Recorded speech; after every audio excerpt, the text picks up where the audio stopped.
जब मुझे डॉक्टर्स ने कहा कि तुम खड़े नहीं हो पाओगे क्योंकि तुम्हें रूमेटाइड अर्थराइटिस हो गया और ये माइंड से है, क्योंकि आपको तो स्टेरॉइड खाने जीवन भर। हाँ। मेरे सारे बाले उड़ गए और पैचिस में उड़ा करते थे, ऐसे निकला करते थे, और डॉक्टर ने कहा था कि ये तो कभी बचेंगे ही नहीं, सेल्स खत्म हो गई। जैसे ही मैंने सांख्य दर्शन पढ़ा तो मुझे लॉ ऑफ अट्रैक्शन का रियल मीनिंग वहां से पता चला।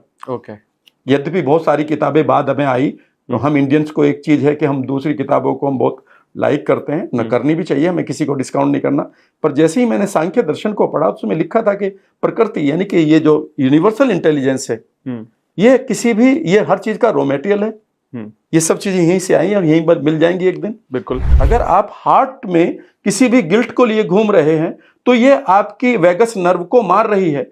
ये वेगस नर्व आपके हार्ट से आपकी हाइपोथैलेमस और आपके हार्ट से आपके गट बैक्टीरिया तक जाती है, जहां से आपकी गट इंस्टिंक्ट आती है, वो तो मर चुकी है। तो जब भी आप लॉ ऑफ अट्रैक्शन के साथ जुड़ना चाहें तो इंटेंशन एंड इंटेंसिटी की बात करें, तब you will awaken the god of miracles. मैं एक बात बताऊं आपको, आपका माइंड, जिसको आप माइंड कहते हैं, ये एक आइडिया क्रिएट करता है, इसे ब्रह्मा कहते हैं। जो आपका डुअर है वो आपका शिव है, शव प्लस एनर्जी, यानी कि वो बॉडी है, वो किसी भी तांडव को करने के लिए तैयार है। बिल्कुल। और तीसरी चीज है जो आपका क्रिटिक है, ये आपका विष्णु है। याद रखिएगा, ब्रह्मा से शिव को नहीं जाएगा मैसेज, वाया विष्णु जाएगा। मैं और आप यहाँ पॉडकास्ट कर रहे हैं, ठीक है ना, और मैंने आपको एक मैसेज भेजा था कि ये मैं पॉडकास्ट इसलिए नहीं कर रहा हूं कि मुझे अमित ने बुलाया है। मुझे ऐसा लग रहा है कि अमित, जिससे मेरी कभी बात नहीं हुई है, उसने मुझे फोन इसलिए नहीं किया है, बल्कि कोई आदमी है इस दुनिया में जो इस पॉडकास्ट की इंतजार कर रहा है और इस समय देख भी रहा है। वो चीज क्वांटम फिजिक्स आज पढ़ा रही है, हमारे उपनिषदों में बहुत पहले है। उसका नाम इंग्लिश में मैं बता सकता हूं, उसका नाम है प्रीकॉग्निशन। ओके। प्रीकॉग्निशन का मतलब है जब आप अपने फ्यूचर को देखने लगते हैं, ये होगा। याद रखिएगा, आप भी अपनी चेस बोर्ड पर अपनी चाल चलते हैं और एक चाल ऊपर वाला चलता है और आपसे बेहतर जानता है कि आपको वो किस समय पर चाहिए। जब मैं न्यूरॉन्स को पढ़ रहा था तो मैं उनके तरीकों को पढ़ रहा था कि कैसे हमारा ब्रेन सेल्स, हमारे अंदर ब्रेन के अंदर एक फैक्टर होता है अमित, उसको हम कहते हैं reticular activating system. Reticular activating system एक physical part of the brain है। वो ये तय करता है कि आपके किस थॉट को वो यूनिवर्स में भेजे और यूनिवर्स के किस फोकस को आप तक पहुंचाए। तो याद रखिएगा, लॉ ऑफ अट्रैक्शन का एक रूल बता रहा हूं मैं आपको। जब भी जीवन में आपके चलता हुआ काम बंद हो जाए, जब भी आपके सामने रोड ब्लॉक ऐसा है कि अब क्या करूं, जब भी आपकी लाइफ में एक ऐसी चीज आ जाए जिसको आपने एक्सपेक्ट नहीं किया था, समझ लीजिएगा यूनिवर्स आपको एक बड़ा मैसेज देना जा रहा है। हेलो गाइस, स्वागत है आपका एक और वापस से लॉ ऑफ अट्रैक्शन के बहुत ही अमेजिंग पॉडकास्ट में। और आज के जो हमारे गेस्ट हैं वो बहुत ही ज्यादा स्पेशल हैं। आज जो सारी चीजें हमें समझाने वाले हैं वो एनएलपी इंडस्ट्री में 33 ईयर से हैं, और आप ये भी कह सकते हैं कि शायद इंडिया में एनएलपी के बारे में बात करने वाले वो पहले इंसान थे जो 1993 में law of attraction, manifestation, NLP, इन सब चीजों के बारे में उन्होंने बात करना शुरू की थी। तो आज वो खास गेस्ट हैं राम सर, राम वर्मा सर। आपका बहुत बहुत स्वागत है। मैं बहुत नर्वस भी हूं और बहुत एक्साइटेड भी हूं, क्योंकि मैंने YouTube पर आपकी बहुत सारी वीडियो देखी हैं और मैं आपको बताना चाहता हूं कि आई थिंक मैं उनमें से एक हूं जिनकी लाइफ में आपके कंटेंट से बहुत ज्यादा फायदा हुआ है sir. Thank you Amit, thank you very much. मैं भी आपकी बहुत सारी वीडियोस देखी भी हैं और सुनी भी हैं, और ये शायद मैनिफेस्टेशन का एक लो है कि हम मिल रहे हैं। Thank you sir, thank you sir, thank you. तो आज सर हम बहुत सारे एस्पेक्ट के बारे में बात करेंगे, बट मैं शुरुआत इस चीज से करना चाहूंगा, जैसे मैं बहुत ज्यादा लॉ ऑफ अट्रैक्शन के बारे में, मैनिफेस्टेशन के बारे में, सबकॉन्शियस माइंड की पावर के बारे में बात करूंगा। बट मुझे लगता है एक और ऐसी चीज है जो कि अपने आप में बहुत बड़ी है, जो कि है एनएलपी। और आप एनएलपी के बारे में बहुत बात करते हैं। तो पहले तो मैं आपसे ये समझना चाहता हूं सर, एनएलपी है क्या? एक आम भाषा में अगर समझाया जाए तो एनएलपी क्या है? देखिए, सिंपल सी बात यह है कि जब हम पैदा होते हैं अमित, तो हमारी लाइफ में हमें दो चीज़ें गिफ्ट में मिलती हैं। एक है हमें बॉडी, जिसमें हम 60 ट्रिलियन सेल्स कहते हैं, हड्डियां जो सारी मिला के, और एक है हमारा इस शरीर को चलाने का सॉफ्टवेयर, जिसे हम माइंड कहते हैं। इस सॉफ्टवेयर को चलाने के लिए हमारे पास करीब करीब 86 बिलियन ब्रेन सेल्स हमें मिलती हैं। ओके। अगर आप कभी भी ब्रेन को देखते हैं तो जो चिपचिपा सा ऊपर पदार्थ दिखाई देता है वो ब्रेन सेल्स हैं। और एक रेत के दाने में 1 लाख ब्रेन सेल्स आ जाती हैं।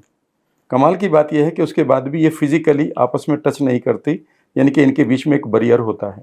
ओके। हर एक ब्रेन सेल्स के अंदर करीब करीब 82 जीबी की मेमोरी का स्पेस होता है। हर सेल के बीच में? हाँ, हर एक ब्रेन सेल की जो मेमोरी स्पेस है वो 82 जीबी के करीब है।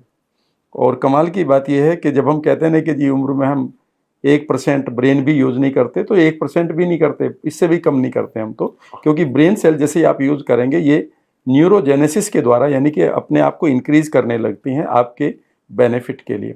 तो जब हम पैदा होते हैं तो हमें एक माइंड मिलता है, ताकि हमें एक सॉफ्टवेयर मिल जाए कि हमारा हम कैसे चीज़ों को देखेंगे, कैसे मैं आपका नाम याद रखूँगा, कैसे ये पानी है इसे पानी कहूँगा, कैसे मैं अपनी लाइफ को बदलूँगा। तो वो थॉट क्रिएट करने के लिए हमारे पास एक स्पेशल स्पेस होता है। जैसे सी ड्राइव होती है तो वो तो कंप्यूटर को चलाती है, तो एक सी ड्राइव मिलती है कि हमारे बाल कितने बड़े होंगे, हमारी हाइट कितनी होगी, हमारा हड्डियाँ कितनी बड़ी होंगी, वो तो हमें ऊपर से ही मिलता है। लेकिन एक स्पेशल हमें स्पेस मिलता है माइंड में। वो स्पेस बेसिकली भरने लगता है लोगों की बातें सुनकर, इवेंट खराब आई अच्छी आई। अब वो जब आता है तो कई बार बेकार की इवेंट हमारी लाइफ में हमारी बॉडी को और हमारे बिहेवियर को बर्बाद करने लगती हैं। इस स्टडी को किया गया 1970s में, जिसका नाम रखा गया न्यूरो लिंग्विस्टिक प्रोग्रामिंग, यानी कि 80 बिलियन न्यूरॉन्स आखिर किस भाषा से प्रभावित होते हैं या प्रोग्रामिंग उनकी हो जाती है। किसी ने कहा ये गलत बात है, तो जिंदगी भर हम उसको गलत मान लेते हैं। ठीक है ना, आपकी टीचर ने बोल दिया तुम तो एक दिन बड़े आदमी बनोगे और एक दिन आप बन भी गए। वहीं किसी टीचर ने कह दिया तुम कुछ नहीं कर पाओगे, तो आपसे आपके पास वही शब्द अब तक भी पीछा कर रहे हैं बहुत सारे लोगों के। तो इसका मतलब है कि हमारे न्यूरॉन्स किसी लैंग्वेज के द्वारा प्रभावित होते हैं। अब सवाल उठता है कि अगर हमारे न्यूरॉन्स किसी भाषा के प्रति अगर प्रोग्राम हो गए, तो बीमारी के लिए अगर प्रोग्राम हो गए तो बड़ा नुकसान है। ठीक है ना, तो इस प्रोग्रामिंग को आप कैसे तोड़ें और कैसे आप डिजायर्ड रिजल्ट्स क्रिएट करें, यह एनएलपी सिखाती है। वाह, यही मुझे सबसे पहले, जब मैं कहता हूँ कि इंडिया में मैं ही लेकर आया हूँ, तो 1991 में मुझे एनएलपी के बारे में पता चला था, 91, और 93 में मैंने वर्कशॉप देनी, 94 में मैंने देनी शुरू कर दी थी, लोगों को हेल्प करना शुरू कर दिया था। वाह सर, ये सुनने में बहुत अमेजिंग लग रहा है, क्योंकि जब भी मैं लॉ ऑफ अट्रैक्शन के बारे में सीखता हूँ या समझता हूँ, तो मैं इसको एक और लैंग्वेज से समझता हूँ, जो बोला जाता है बिलीफ सिस्टम हमारा बिल्ड होता रहता है धीरे धीरे। एक थर्ड वॉइस जो हमारे पास आ रही है, जैसे जिस घर में हम पैदा हुए, जहां पर हम बड़े, हमें क्या बातें मिल रही हैं, क्या हमारे माइंड में फीड किया जा रहा है, क्या परसेप्शंस डाली जा रही हैं। तो आई थिंक आपका कहने मतलब है एनएलपी उनको ब्रेक करने में मदद करता है, वो सारे बिलीफ सिस्टम को। जी बिल्कुल, बेसिकली जो आपका बिलीफ सिस्टम है वो एक न्यूरल नेटवर्क ही है। यानी कि एक आवाज आई आपके कान में कि पैसा बड़ा खराब है, और उस दिन आप 5 साल के थे मान लेते हैं, और दादी ने अपनी पड़ोसन को बोल दिया और आप उनकी गोद के आसपास खेल रहे थे, उनके पास खेल रहे थे, गोद में बैठे थे नानी की, और नानी के मुंह से निकल गया देखो पैसा बड़ा खराब है, जब से पड़ोसी के घर आया उसके बच्चे बिगड़ गए। तो आपके माइंड ने उस टाइम उसको कोई लॉजिक नहीं लगाया और इसको ले लिया। अब आप बड़े हुए, आपने एक मूवी देख ली जिसमें बड़ी मेहनत से बलराज साहनी कर रहे हैं, लेकिन वो पैसा उसके पास नहीं आ रहा, मदर इंडिया देख ली या कोई ऐसी मूवी देख ली। फिर आपने 2-4 लोगों से कांटेक्ट किया, जब आप बड़े हो रहे थे, तो फिर किसी ने कह दिया आपके घर में कोई फंक्शन था, मेहमान आए हुए थे, यार पैसा तो बड़ा खराब चीज है। अब आपने 4 बार इसको सुन लिया, तो आपके न्यूरॉन ने एक नेटवर्क बना लिया पूरा, और उसने एक कमांड अपने लिए तैयार कर ली कि पैसा खराब है। अब जीवन भर आप कॉन्शियस माइंड से दुनिया की जरूरतों से तो आप पैसे के लिए काम कर रहे हैं, क्योंकि आपको बच्चों की फीस देनी है, अपनी लाइफ को बेहतर करना है, लेकिन जो डीप डाउन आपको कोई पकड़े बैठा है, वो न्यूरॉन पकड़े बैठा है जिसने ये फाइनल कर लिया बगैर किसी लॉजिक के, क्योंकि उसके पास लॉजिक नहीं था। उसने जो कि लॉजिक नहीं लगाया, कोई एनालिसिस नहीं की, और उसने उसको पकड़ के बैठ गया कि पैसा खराब चीज है। जब भी आप पैसे के लिए काम करेंगे और आप एक समय पर जाएंगे कि अब ये ब्रेक होने वाला है, और सडनली अगर आपका वो बिलीफ स्ट्रांग हो गया तो वो आपको नीचे ले आएगा। ऐसे बहुत सारे लोग आप देखेंगे लाइफ में जिनके पास अपॉर्चुनिटी है, वो करियर के पीक पर जाते हैं, बिजनेस के पीक पर जाते हैं, पैसे के पीक पर जाते हैं, और पीक पर जाकर गलती करते हैं, जीरो पर आ जाते हैं। इसे सिसिफस कॉम्प्लेक्स कहते हैं। 90% लोग अपनी जीवन में इसलिए फ्रस्ट्रेटेड हैं कि वो इस सिसिफस कॉम्प्लेक्स को न तो किसी ने पढ़ाया उसको, और ना ही वो ब्रेक करना जानते हैं, और वो इस कॉम्प्लेक्स में फंसे पड़े। और मैं उनसे कहता हूं कि बचपन में जाओ और बचपन की किसी मेमोरी के साथ जुड़ो जहां आपकी सेल्फ इमेज को, आपके बिलीफ को, आपकी आइडेंटिटी को बर्बाद किया गया है। और जरूरी नहीं है कि उनकी इंटेंशन गलत रही हो। जब आपकी टीचर आप 2 और 2 गलती से अगर मैंने 5 लिख दिया तो ये मेरे बिहेवियर की और उस समय की प्रॉब्लम थी। लेकिन मेरी टीचर ने अगर कह दिया यू आर स्टूपिड और 2 बार और मुझे बोल दिया तो 3 बार काफी है बचपन में, मैं I M stupid. Now I will not be stupid only in mathematics but I will be showing my stupidity in every field of life now, because वो क्रिएट कर लिया। ये जो नेटवर्क है इसे हम मेमोरी परसेप्शन, इसी को हम सबकॉन्शियस की इम्प्रिंटिंग कहते हैं। ओके ओके, जो जहाँ पर बात करते हैं कि सबकॉन्शियस को कैसे रिप्रोग्राम कर रहे हैं, वो तभी जरूरत पड़ती है जब इस तरह का 2 ही तो प्रोग्रामिंग है। अगर आपकी सबकॉन्शियस की प्रोग्रामिंग है तो 2 ही तो काम करने हैं जो मैंने किए। जब मुझे डॉक्टर्स ने कहा कि तुम खड़े नहीं हो पाओगे क्योंकि तुम्हें रूमेटॉइड आर्थराइटिस हो गया और ये माइंड से है, क्योंकि आपको तो स्टेरॉइड खाने जीवन भर। हाँ। मेरे सारे बाले उड़ गए और पैचिस में उड़ा करते थे, ऐसे निकला करते थे और डॉक्टर ने कहा था कि ये तो कभी बचेंगे ही नहीं, सेल्स खत्म हो गई। और आज ये एट द एज ऑफ 64 ये नेचुरल है, ठीक है ना। जब मुझे पहले तो सर मैं कॉम्प्लीमेंट देना चाहूंगा, आप 64 के बिल्कुल नहीं लगते हो।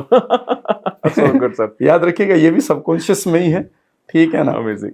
तो जब आपके पास इस तरह के कोई भी मैसेज आते हैं कि भाई आप ठीक नहीं हो सकते, आप ये बीमारी है, उस समय याद रखिएगा आपका जो बिलीफ सिस्टम है उसे तोड़ने वाला कोई चाहिए। जब आप सबकॉन्शियस की प्रोग्रामिंग की बात करते हैं तो मैं सब लोगों से कह रहा हूं, मेरे अपने दर्शकों से, आपके दर्शकों से, कि आपको जीवन में बहुत कुछ नहीं करना।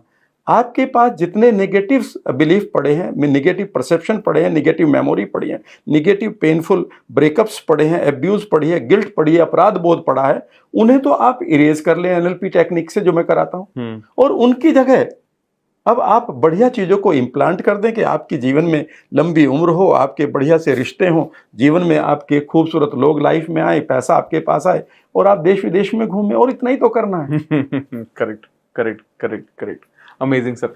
तो इसको सर आप लॉ ऑफ अट्रैक्शन का जो कॉन्सेप्ट है आप उसको कैसे देखते हैं और इन दोनों चीजों को कैसे कनेक्ट करते हैं, एनएलपी को और लॉ ऑफ अट्रैक्शन को? देखिए, जब मैंने लॉ ऑफ अट्रैक्शन की बात आप करते हैं तो मैं इसमें बहुत एक्साइटेड हो जाता हूं, क्योंकि मैंने उस इवेंट को भी तो अट्रैक्ट किया था ना जहां से मुझे सारी बीमारियों से पीछा छूटा। लॉ ऑफ अट्रैक्शन को यूज करके अमित जी मैं आपको बताना चाहता हूं कि 93 में मैं बीमार था, डिप्रेशन का शिकार था, और 92 में मुझे ये एनएलपी के बारे में पता, 91-92 में मैंने इसको हील किया। कैन यू बिलीव कि विदिन 3 ईयर्स मैंने बगैर पैसे के मैं अपने एक मित्र से मिला जो 18 साल बाद मुझे मिला कहीं। मैं और आपस में हमने शक्ल पहचानी, नाम भूल चुके थे क्योंकि नाम भूल जाते हैं। हाँ। और हम हंसे फिर, मैंने कहा यार साथ बीएससी किया करते थे। एंड कैन यू बिलीव के लॉ ऑफ अट्रैक्शन से मैं हमेशा एक चीज चाहता था कि मैं यूनिवर्स में सोसाइटी के लिए कुछ करूं। And then without any money, without any experience, without any knowledge, we two founded, हम दोनों ने एक स्कूल को फाउंड किया जहां अब 2000-2500 बच्चे पढ़ते हैं और क्वालिटी एजुकेशन वहां से ले रहे हैं बहुत। एंड रिमेंबर, जैसे ही हमने उसकी प्लान करी, कोई तो हमें बस वाला मिलता चला गया, कोई हमारे लिए पैसा देने वाला मिल गया। अब सवाल उठता है कि इसके बारे में आप क्या कहेंगे। मैं आपको कुछ चीजें बताना चाहूंगा, प्लीज। अगर आप लॉ ऑफ अट्रैक्शन के लिए सब लोग तैयार हैं तो सबसे पहली चीज समझने की कोशिश करिएगा कि जब आप किसी चीज को अट्रैक्ट कर रहे हैं तो किससे कर रहे हैं। तो हम कहते हैं यूनिवर्स से कर रहे हैं। करेक्ट।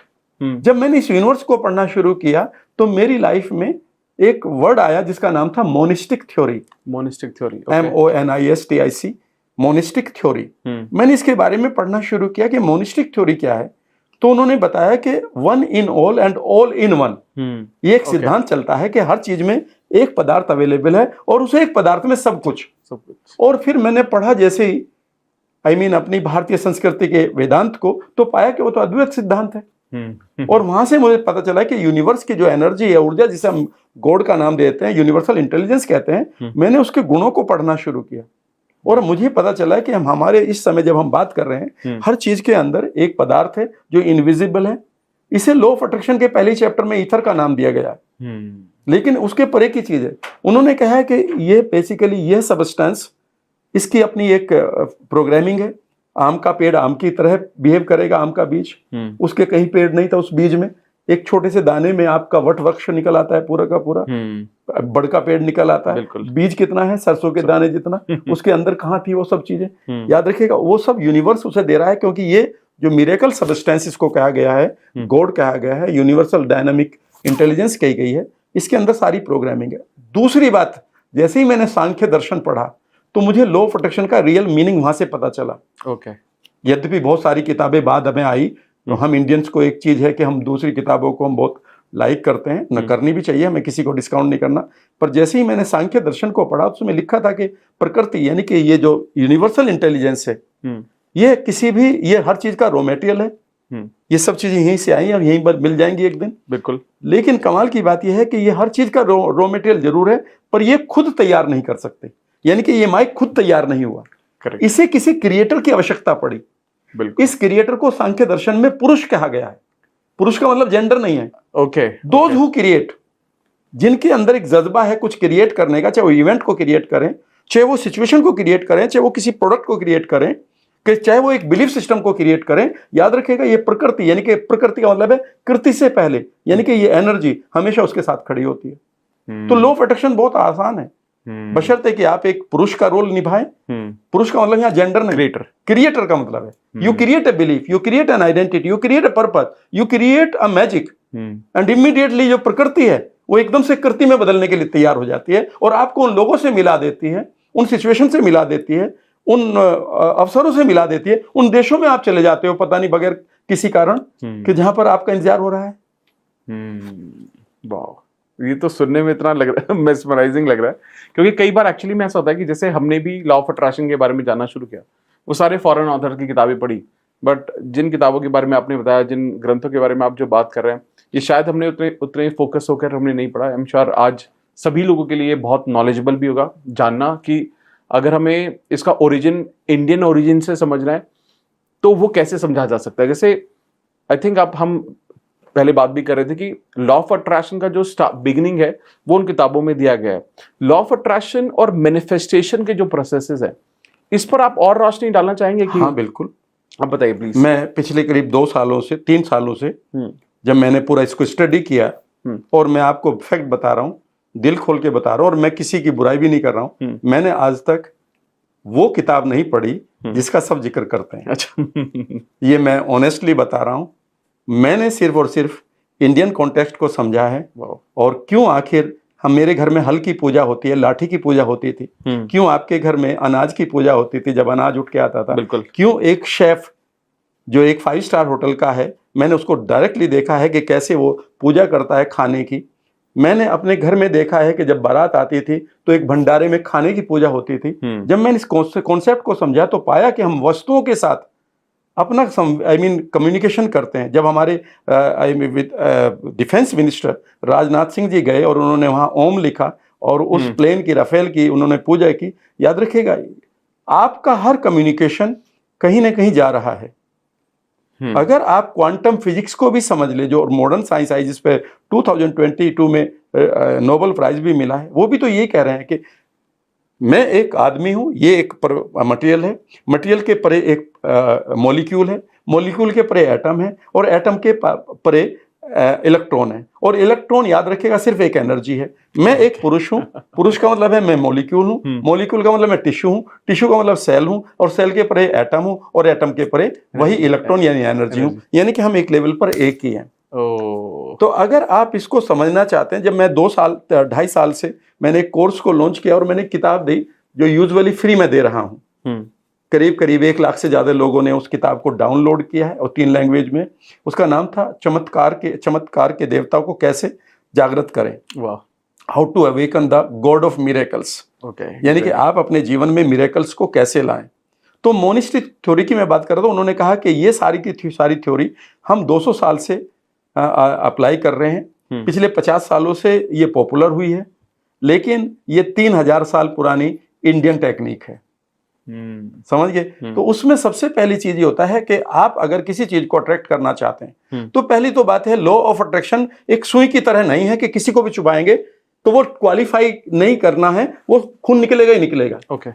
लेकिन याद रखिएगा ये चीज समझनी है सबसे पहले, लॉ ऑफ अट्रैक्शन को ये नहीं कि ये एक आग की तरह नहीं है कि जो भी इसके ऊपर हाथ रखेगा वो जलेगा। इसके लिए आपको क्वालिफाई करना पड़ेगा। तो सबसे पहली चीज है, अगर आप इसके लिए क्वालिफाई करना चाहते हैं तो पहले आप अपनी पात्रता बढ़ाएं। मतलब एक मैं थोड़ा इंटरप्ट कर रहा हूं, क्वालिफाई का मतलब है कि ये आपके लिए काम तभी करेगा अगर आप क्वालिफाई करोगे तो। यस। Wow, okay. अगर आप पहले से मिजरेबल थॉट के लिए पड़े हैं, आपके हार्ट में अगर गिल्ट अगर आपके पास अगर आपके पास संवेदनाएं नेगेटिव पड़ी हैं आपके हार्ट में, तो वो वेगस नर्व से आपके फोकस को बनने ही नहीं देगी। और हार्ट सेंटर को हमने नेग्लेक्ट कर दिया, जबकि इंडिया में माइंड से पहले हार्ट की बात होती है, हृदय की बात होती है। बिल्कुल। हृदय की संवेदना थी, माँ का प्यार जो हृदय से आता है, ठीक है ना, माँ बाप का दोनों का प्यार हृदय से आता है। लेकिन आज हम वेस्टर्न वर्ल्ड में माइंड से जुड़ने की कोशिश कर रहे हैं, तो हमने तो पहली गड़बड़ कर ली।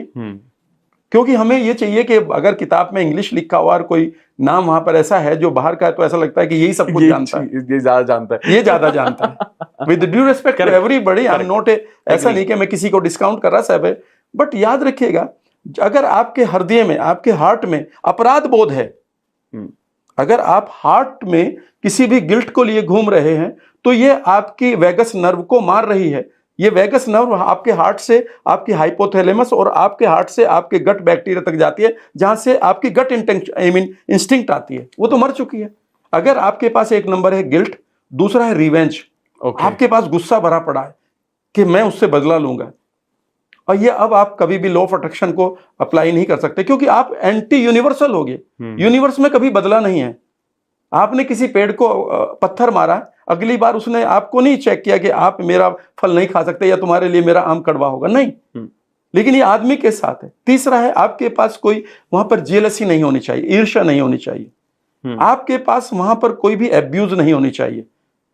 या तो आप गुजरे हो या आपके मन में कहीं है, चाहे वो फिजिकल है चाहे वो इमोशनल है, क्योंकि ये चारों के चारों संवेदनाएं आपके बाकी चार चीजों को मार देती है, जो लॉ ऑफ अट्रैक्शन की बाकी चार आपको वाइब्रेशन बनाने वाली संवेदनाएं हैं। तो अगर आप लॉ ऑफ अट्रैक्शन को समझते हैं, तो सबसे पहले आप अपनी पात्रता बढ़ाइए। भाई, जितना बड़ा आपका घड़ा होगा उतना ही बड़ा आपके पास पानी आएगा। बिल्कुल। एक गिलास में जितना स्पेस है उतना ही तो पानी आएगा। बिल्कुल।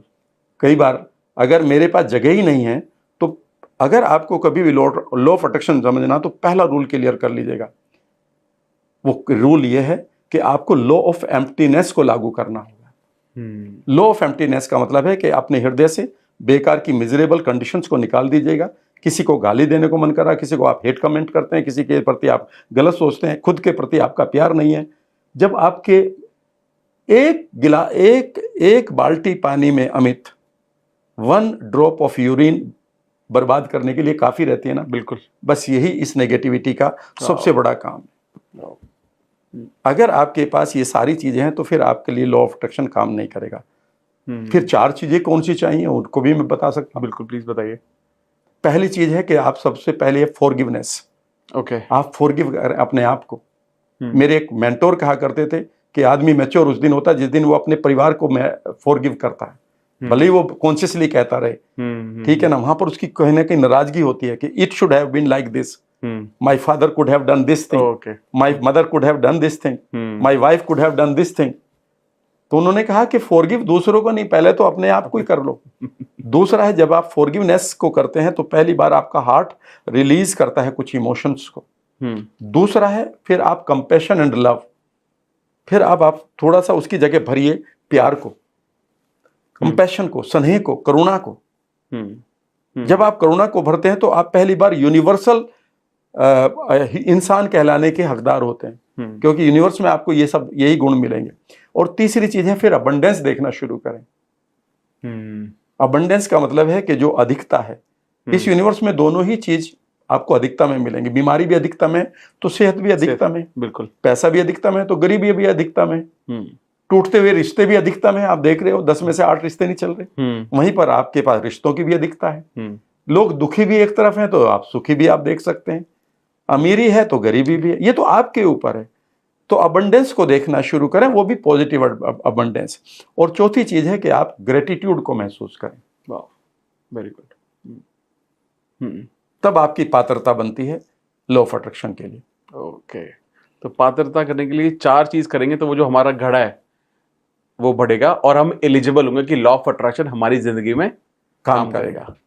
This is amazing. तो बहुत आपने बहुत ही प्यार से और बहुत बारीक डिटेल से समझा दिया, क्योंकि अक्सर लोगों का यही सवाल है। मुझे लगता है कि 90% से ज्यादा लोग जो प्रोसेसेस करते हैं कि मैंने ये किया लेकिन मेरी जिंदगी में लॉ ऑफ अट्रैक्शन काम नहीं कर रहा। आई थिंक जब ये 4 चीजें अपनी लाइफ में इंप्लीमेंट कर लेंगे तो बहुत आसान हो जाएगा उनके लिए, वो एलिजिबल हो जाएंगे कि अब करो तुम, now it will work for you. एक चीज और मैं आपको बताना चाहूंगा आपके दर्शकों को, जो बहुत बड़ी गलती करते हैं। ये मेरे मेंटोर ने मेरा कान पकड़ लिया था उस टाइम कि तुम क्या कर रहे हो।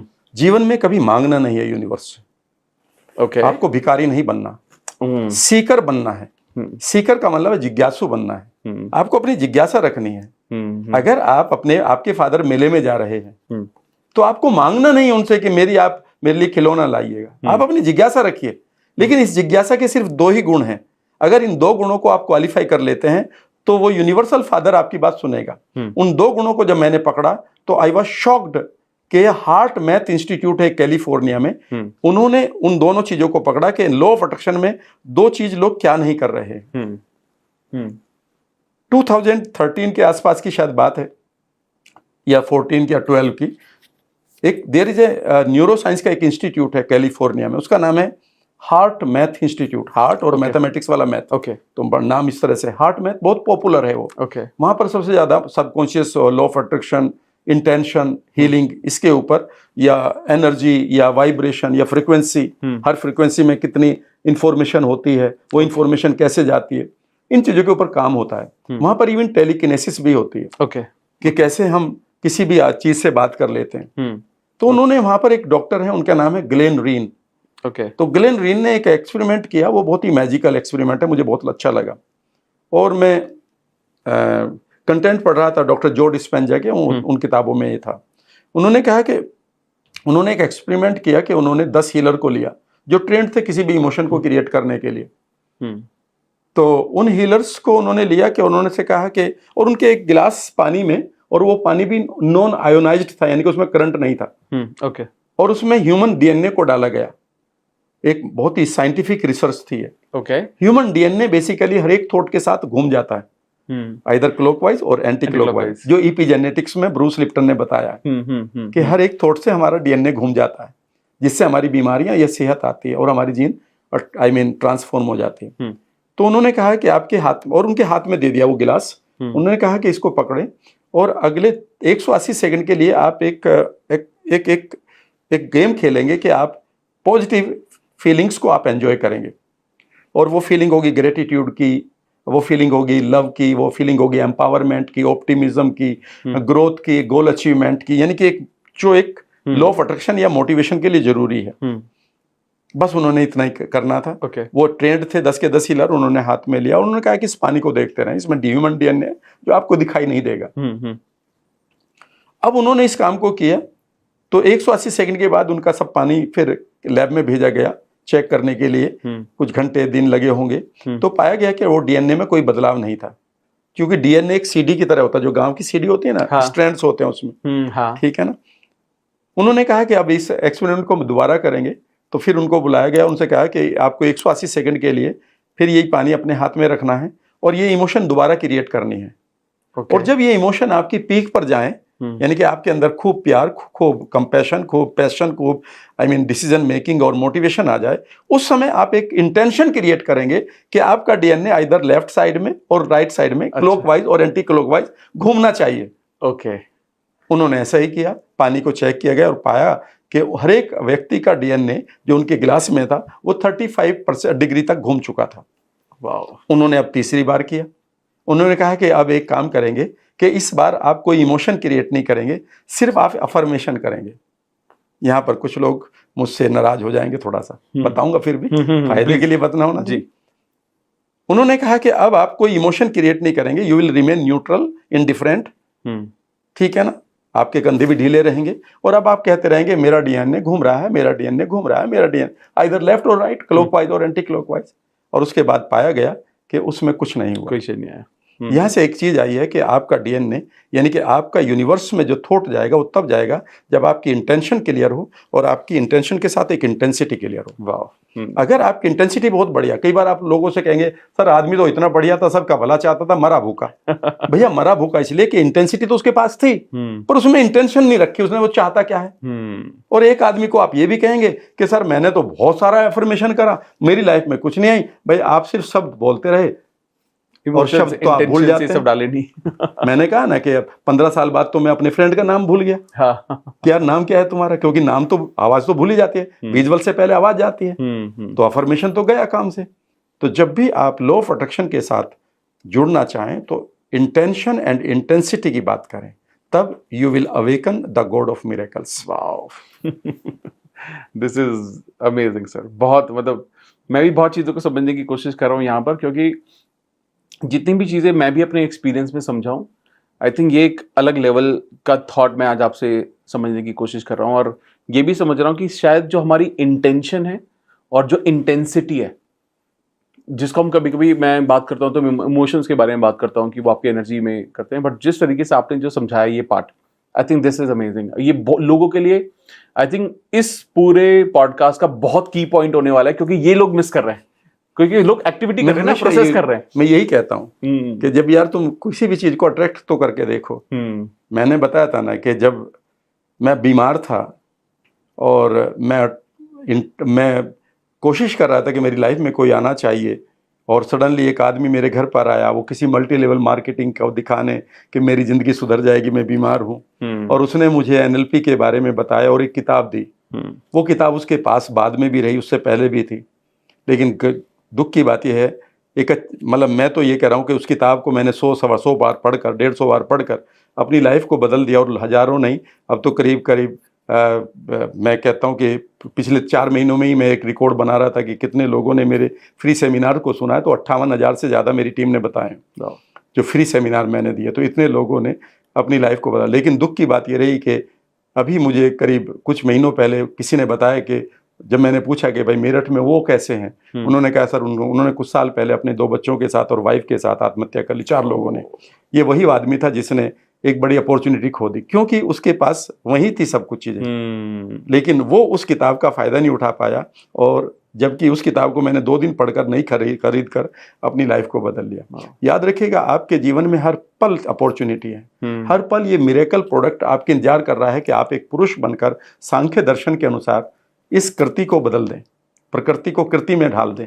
लेकिन ना तो आप उसको समझ पा रहे हैं, क्योंकि कई बार आप उसके लिए योग्य नहीं हैं, कई बार आपके लिए, दूसरों के लिए आपके पास गाली गलौज भरी पड़ी होती है हमारे पास, कई बार हम हेट में रहते हैं बिना मतलब की, ठीक है ना, तो हमने तो यहाँ पर गड़बड़ कर लेते हैं। तो एक चीज सर, जैसे आपने बताया कि एनएलपी ने आपकी लाइफ में बहुत ज्यादा बदलाव लाया हेल्थ में, तो मैं ये जानना चाहता हूँ कि एनएलपी का यूज करके हम अपनी लाइफ के किस किस एरिया में बदलाव ला सकते हैं? पहली चीज है, देखिए आपके पास 5 एरिया है लाइफ के, और 5 एरिया में अगर आपके पास बैलेंस है तो आप लाइफ जी रहे हैं। पहला है हेल्थ। अगर आपके पास फिजिकल हेल्थ ओके नहीं है, आपकी बॉडी में दर्द रहता है, एनर्जी नहीं रही, कभी ये बीमारी आ रही, कभी वो बीमारी, वो फेज मैंने देख लिया, उसमें कभी कोई मन नहीं करता जीने का, ऐसा मन करता है यार न पैसे काहे को कमा रहा हूँ, ठीक है ना। तो पहला एरिया है फिजिकल हेल्थ। मैं वहाँ पर एनएलपी ने मेरे सब कुछ आपका बदल सकता है। आप चाहे एसिडिटी के बीमार है, ये एनएलपी यानी कि माइंड से हो रहा है, आपका सारा गट, आपकी सारी जीन, आपके सारे हार्मोन, आपके सारे माइग्रेन और इसके भी परे जितने भी ऑटो इम्यून डिजीज हैं, सारी की सारी आपके माइंड से चल रही है, तो माइंड पर तो एनएलपी काम करेगी। दूसरा बड़ा एरिया है आपके सोशल एंड फैमिली कनेक्शन। यहाँ पर एनएलपी हेल्प करती है कि कैसे आप सामने वाले के माइंड को समझे। ये विजुअल आदमी है तो कैसे बात करें, मेरी वाइफ अगर ऑडिटरी है तो मैं उससे ये नहीं कहूँगा देखो, मैं उससे कहूँगा सुनो।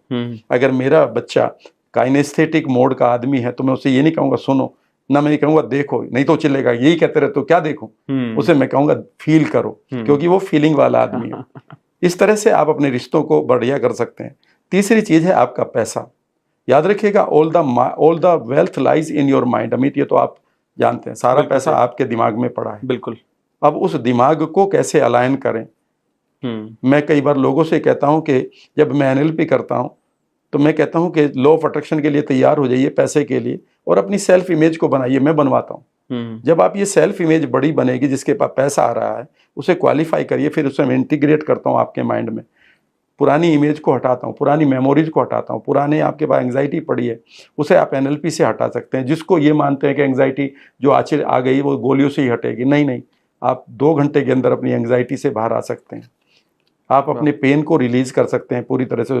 जितना भी बॉडी का पेन है वो आपका इमोशनल पेन है, जो कन्वर्ट बेसिकली बॉडी में केमिकल के रूप में, because every belief has its own biology. हर एक परसेप्शन की अपनी बायोलॉजी है। चौथी चीज है आपकी रिलेशनशिप्स, कि कैसे आप रिलेट करते हैं चीजों के साथ, दुनिया के साथ, ठीक है ना, कैसे वो एम्पैथी क्रिएट करें। नहीं तो आज बहुत सारे लोग नार्सिज्म में जी रहे हैं, सैडिस्ट हो चुके हैं, कोई एम्पैथी नहीं रही। और पांचवी चीज है आपकी स्पिरिचुअल जर्नी, कि कैसे आप अपने पर्पज को ढूंढे, पर्पज के साथ अपनी आइडेंटिटी को एंजॉय करें। जब आप ये करते हैं तो ये एनएलपी का ही तो काम है। एनएलपी सब्जेक्ट नहीं है, याद रखिएगा। एनएलपी तो एक पूरी तरह से कला है, और इसमें मजा तब है कि जब इसकी कला को आदमी सीखे ना, बल्कि पूरी तरह से अप्लाई करे।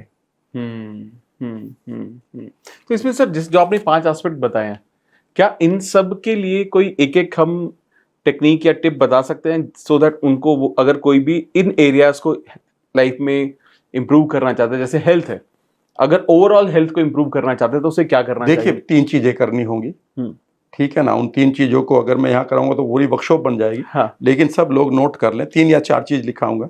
अगर आपको अपनी बीमारी से पीछा छुड़ाना, चाहे वो माइग्रेन है, चाहे वो आपकी एसिडिटी है, चाहे वो आपका गट खराब हो गया, चाहे किसी को इवन इससे भी बड़ी बीमारी है, मैं उनके नाम नहीं लूंगा, autoimmune hair fall, auto immune है, हेयर फॉल है, सोराइसिस है, विटिलिगो है इवन, या फिर थायराइड है, र्यूमेटॉइड अर्थराइटिस है, ठीक है ना। और इसके भी परे की बीमारियां हैं, जो आपकी डायबिटीज 1 है, डायबिटीज 2 है। जब भी आप इन बीमारियों से अगर ग्रसित हो रहे हैं तो पहली बात समझने की कोशिश करिएगा, आपकी बॉडी बीमार नहीं हुई, बॉडी ठीक है। बेसिकली बॉडी को तो सफर करना पड़ रहा है, बॉडी बीमार नहीं होना जानती। अब मेडिकल साइंस खुद कहती है कि our body doesn't know how to fall sick. हमारी बॉडी को पता ही नहीं कि बीमार कैसे पड़े। फिर कौन डाल रहा है? क्योंकि मैसेज यहाँ से आ रहा है न्यूरोपेप्टाइड के द्वारा, न्यूरोट्रांसमीटर हार्मोन के द्वारा। तो इसका मतलब है माइंड को ठीक करना होगा। अगर आप किसी भी बीमारी को यू टर्न देना चाहते हैं, मेरे टाइम में तो मेरा कोई मेंटोर भी नहीं था। आज तो मैंने ऐसे मेरे पास लोग हैं, जहाँ पर मुझे एक लेडी ने लिखा है, मुस्लिम लेडी है कराची से। उन्होंने कहा कि एनएलपी करने के बाद मैं 12वें दिन, मैंने 8 साल से सजदा नहीं किया था, मैं बेड रिडन थी। और हमारे यहाँ ये होता है कि नमाज करते हुए सजदा करना होता है, माथा लगाना होता है ग्राउंड पर, ठीक है ना। लेकिन 12वें दिन मैंने पूरा 8 साल बाद ये काम किया है, क्योंकि ऐसा लगा कि सारा कुछ तो मेरे अंदर ही रुका हुआ था। तो पहली बात यह है कि जब भी आप कोई भी बीमारी को रिप्लेस करना रिवर्स करना चाहें, सबसे पहली बात है कि आप अपने पास्ट को डिलीट करें अपने माइंड से। अगर वहाँ कोई भी पेनफुल मेमोरी, कोई एब्यूज, कोई ब्रेकअप या कोई फेलियर या कोई और ट्रॉमा पड़ा है तो, क्योंकि वो डीप जा चुका है बिलीफ की तरह, जो मैं इस पॉडकास्ट में जिसकी वजह से प्रॉब्लम होती है। वो हमेशा जब भी याद रखिएगा, जब भी हमारे माइंड के अंदर कोई भी ट्रॉमा पड़ा होता है तो इसे मेडिकल साइंस समझ लीजिएगा, तो हमारा इमीडिएटली एमिगडाला जो सेंसर है वो इमीडिएटली उसको एक थ्रेट की तरह लेता है, और वो पूरी बॉडी के अंदर हाइपोथैलेमस के साथ कोर्टिसोल रिलीज करवा देता है कि हम थ्रेट में हैं। जबकि वो थ्रेट है परसीव्ड ओनली। भाई मेरे सामने नाग आ जाए, कोबरा आ जाए तो ये रियल है। अब तो ये कोर्टिसोल निकलना चाहिए ताकि मेरे पास पावर आ जाए। लेकिन अगर कोई पेनफुल मेमोरी पड़ी है और वो डीपली पड़ी है, 20 साल पहले किसी ने मुझे अगर थप्पड़ मारा, 20 कैलेंडर बदल लिए, पर मैं वहीं खड़ा हूं। तो पहली चीज है कि आपको अपने पास्ट को डिलीट करना होगा। पास्ट में हो सकता है कोई रिवेंज हो आपके अंदर, कोई गिल्ट हो, कोई आपके पास ईर्ष्या भरी पड़ी हो, कोई ऐसा मोमेंट भरा पड़ा हो जहां आपका जो चाइल्ड पार्ट है वो खुशी ना हो, उसका कुछ खो गया हो, अभी तक वो वहीं का वहीं उलझा पड़ा है। आप लोगों के सामने बड़े हो गए, आपने पर्सनालिटी भी बढ़िया कर ली मैंने, पर मैं तो वहीं खड़ा हूँ, मैं अंदर से तो वो हमेशा मेरे अंदर कोर्टिसोल निकाल रहा है, और जो मेरे पॉजिटिव न्यूरोट्रांसमीटर है उनको नहीं बनने दे रहा। 2 में से एक ही बनता है, इधर आपके डोपामिन, ऑक्सीटोसिन, सेरोटोनिन, एंडोर्फिन्स निकलेंगे या फिर कोर्टिसोल निकलेगा। और अगर कोर्टिसोल निकल रहा है तो ये चारों बंद हो जाएंगे, ये रूल है। तो हमारे न्यूरोट्रांसमीटर तो सूख गए हैं, पहली बात। दूसरी बात है कि आप प्रेजेंट में, ऐसा तो नहीं है कि आपके पास कोई ऐसी सिचुएशन चल रही है जिसमें आपको लगता है कि आप बड़े परेशान हैं और उससे पीछे नहीं छूट रहा है। तो यहाँ पर एक टेक्निक कराते हैं हम, जिसको हम स्विस पैटर्न कहते हैं। हम कहते हैं कि भाई अपने सामने अपनी ही इमेज को देख, किसी बढ़िया सी जगह देख, और इमेजिन करे कि जो प्रॉब्लम तुझ पर चल रही है वो बहुत सारे लोगों पर चली होगी, ऐसे तो नहीं है। करेक्ट है, बिल्कुल सही। तो इमेजिन करो कि वो लोग वहां पर खड़े हैं, वो टाटाज हो सकते हैं, धोनीज हो सकते हैं, तेंदुलकर हो सकते हैं, मोदीज हो सकते हैं, गांधीज हो सकते हैं, और इमेजिन करो कि वो लोग उस आदमी को एम्पावर कर रहे हैं जो तुम ही दूसरा यू हो। ओके। और इमेजिन करो कि दो other you is completely okay और उसको पता चल गया कि इसको कैसे हैंडल करेंगे। और अगर ये हैंडल नहीं होगी तो कैसे विजडम लेंगे, भैया इसको हमें हैंडल करना ही करना है। अगर हमारे घर में कोई ऐसी चीज हो जाती है जो अब इसको ठीक नहीं कर सकते तो हमारे सर्किल ऑफ कंसर्न से बाहर चला गया ना, तो बिल्कुल इन्फ्लुएंस से, ठीक है ना। तो अब वहां पर आप विजडम लो, लेकिन शांत हो जाओ वहां पर, या वहां पर कोई एक्शन लो। और फिर मैं उसको हम कहते हैं कि अब इसको हम इंटीग्रेट करते हैं। इंटीग्रेशन की एक टेक्निक होती है जो बेसिकली गोल्डन बॉल की तरह होते हैं। हम कहते हैं उस इमेज को गोल्डन बॉल बना, यहाँ रख और उसको फ्लैश कर 1 सेकंड से भी 1000वें हिस्से में कम में, ताकि आपका लॉजिकल माइंड उसके बारे में सोचे ही नहीं और वो इम्प्लांट हो जाएगी तो आप इमीडिएट। तीसरी चीज़ बड़ी इंपॉर्टेंट है, जब भी आप अपनी बीमारियों को रिवर्स करना चाहें तो तीसरी चीज़ है कि आप अपने फ्यूचर को हमेशा ब्राइट देखें। ओके। जब भी आप फ्यूचर को डार्क, कई बार लोगों से मैं पूछता हूँ कि आपका फ्यूचर कैसा है, पैसा खो जाता है, रिश्ता टूट जाता है, कोई छोड़ के चला जाता है, तो एकदम से कहते सर अनसर्टेन। खुद सोचिए कि जब आपका फ्यूचर ही अनसर्टेन है और आपके माइंड ने मान लिया कि फ्यूचर अनसर्टेन है, तो फिर वो अनसर्टेनिटी में क्यों जाएगा? वो कहेगा ठीक है तुझे बीमार करके मार ही देता हूँ। चौथी चीज एक और है बस, और वो है सबसे इंपॉर्टेंट चीज, कि आप अपनी वर्दीनेस को, अपने लायक होने की फीलिंग को कभी ना खोएं। क्योंकि जब जब आप लायक होने की फीलिंग को खो देते हैं तब आपका माइंड कहता है जब हम लायक ही नहीं जीने के, तो let me give you a disease जिसमें जीवन है ही नहीं। इसीलिए 78% से ज़्यादा लोगों को उनको वो कर्क रोग या कैंसर की बीमारी पाई गई है, जिन्होंने अपनी वर्दीनेस को खो दिया था बड़े नुकसान के कारण, किसी ग्रीफ के कारण, पार्टनर के लॉस के कारण। माय गॉड, आई थिंक ये तो आई एम श्योर, ये मुझे ऐसा लगता है कि पता नहीं अगर ये, मैं चाहूँगा कि ये जो पार्ट है ना ऑफ जो भी आपने एक्सप्रेस किया, आई थिंक ये इंडिया में हर किसी के पास जाना चाहिए, सो दैट लोगों को ये समझ में आ सके कि हर चीज़ के क्रिएटर हम ही। अगर हम अपनी लाइफ में किसी डिजीज को फेस कर रहे हैं तो वो हमने खुद क्रिएट किए, और most of the time perception के थ्रू, परसीवरेंस के थ्रू। लेकिन अगर हम चाहें तो उसमें बदलाव लाना शुरू कर सकते हैं इन 4 चीज़ों को, 4 चीज़ों से कंप्लीट 4। ये तो 4 मेरे पास थी नहीं, मैंने तब कर लिया। बहुत बढ़िया सर, बहुत एनलाइटिंग है, बहुत कुछ समझ रहा हूँ, मैं भी सीख रहा हूँ, बहुत सही। दूसरी चीज़ सर, मैं इसमें बात करूँगा मनी वाली बात की। बहुत लोगों का कंसर्न होता है, जैसे अभी तो अपने हेल्थ के बारे में आपने बताया, अगर अपनी कोई फाइनेंशियल हेल्थ इंप्रूव करना चाहता है तो क्विक टिप NLP साइड से मैं आपको एक चीज बता रहा हूँ, क्विक बता रहा हूँ, और जो सबसे ज्यादा इंपॉर्टेंट है लॉ ऑफ अट्रैक्शन के लिए। ओके। हमारे पार्ट ड्रीमर हमेशा तैयार रहता है ड्रीम देखने के लिए। हाँ। हमारे पास एक पार्ट है जो ड्रीम देखता है। हर रोज आप ड्रीम देखते हैं कि अगले साल कार आएगी, बेटे को बच्चों को यहाँ पढ़ाएंगे, वाइफ के साथ यहाँ घूमने जाएंगे, माता जी के लिए ये करेंगे, पिताजी के लिए। हमारे पास ड्रीमर हमेशा जिंदा रहता है। हर रोज आप ड्रीम को लेके चलते हैं, लेकिन ये ड्रीम थोड़े दिन बाद मरने लगता है, क्योंकि ऐसा लगने लगता है कि इसके ड्रीम पूरे नहीं हो रहे, और एक दिन ये ड्रीम देखना बंद कर देता है। कई बार लोग कहते हैं कि people usually die at the age of 40 but they are buried at the age of 80, क्योंकि वो ड्रीम नहीं देखते उसके बाद। करेक्ट। तो पहली चीज है ड्रीम पार्ट, इसको जागृत रखें। दूसरा पार्ट है आपका डूअर पार्ट। डूअर का मतलब है आपकी बॉडी, जिसमें 60 ट्रिलियन सेल्स हैं। वो कुछ भी कर देंगे, मेरा हाथ यहाँ जाना, अगर मुझे कोई इस टाइम गाली गलौज करे या अटैक करे तो मेरा हाथ इमीडिएटली तैयार है। तो डूअर पार्ट इज देयर। मेरे बच्चे को कोई कुछ कह दे तो मैं अपने पूरी सारे स्टेक पर लगा दूंगा। Correct, right. तो doer part is there. So doer की भी प्रॉब्लम नहीं है, ड्रीमर की भी पार्ट की प्रॉब्लम पता है कहाँ है? वो है inner critic. Inner stopper. Okay. हमारे पास कुछ एक बहुत सारे नेगेटिव रेफरेंसेस पड़े होते हैं, उससे ये नहीं हुआ, मेरे से भी नहीं होगा, उसने नहीं किया, तेरे से कैसे हो जाएगा। याद रखिएगा, ये इनर क्रिटिक हमें बांधे रखता है। और ये इनर क्रिटिक क्या है? यहाँ पर 3 चीजें हैं। पहला, इनर क्रिटिक वॉइस होती है, इट्स नॉट पॉसिबल। कभी आप अपने घर से निकले, गाड़ी वाड़ी ना लें, और एक रिक्शा वाले के पास बैठे कि यार 10 मिनट की दूरी पर मॉल है, मेरी मीटिंग है, छोड़ देना, और उससे एक बात करना कि यार कब तक ये रिक्शा को खींचेगा, चल मैं एक काम करता हूँ, तो ये पैसे भी देता हूँ 500 रुपये, और 15 दिन की ट्रेनिंग दिलवाता हूँ, अपने घर पे आ जा, मेरे घर पे आ जाया करो 1 घंटा, तुम्हें दाल चावल बनाने सिखाऊंगा। इसी रिक्शा पर तो 1 महीने बाद एक आदमी को नौकरी पे रख लेगा। पता चलेगा पहला सेंटेंस क्या आएगा? ये कहाँ पॉसिबल है, ये संभव कहाँ है? तो पहला वर्ड है पी, जो ह्यूमैनिटी को मारता है। P for its not possible, क्योंकि आपके पास रेफरेंसेस पड़े हैं। पिताजी ने कहा ये नहीं पॉसिबल है, दादाजी ने कहा इतना काम पॉसिबल है, टीचर ने कहा मैं तुमसे ज्यादा पढ़ा लिखा हूं, मेरी 40,000 की नौकरी नहीं पहुंची तो 40,000 का कैसे, 40 लाख का कैसे ड्रीम ले। दूसरा वर्ड है ए, वो ये, उसको फिर आप मना लेते, इट्स पॉसिबल भाई। रामदेव ने कर लिया ना, सचिन तेंदुलकर ने कर लिया ना, धोनी ने कर लिया ना, मोदी ने कर लिया ना, ये तेरे लिए भी है।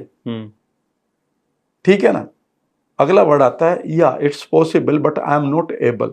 ओके, फिर आप उसकी एबिलिटी को, मोटिवेशनल स्पीकर होने के नाते आप उसको motivation, yes you can do it, you can do it, it's easy, you can do it, यहां तक आप कर सकते हैं। लेकिन याद रखिएगा तीसरी चीज है इससे भी इंपॉर्टेंट, वो है डब्ल्यू।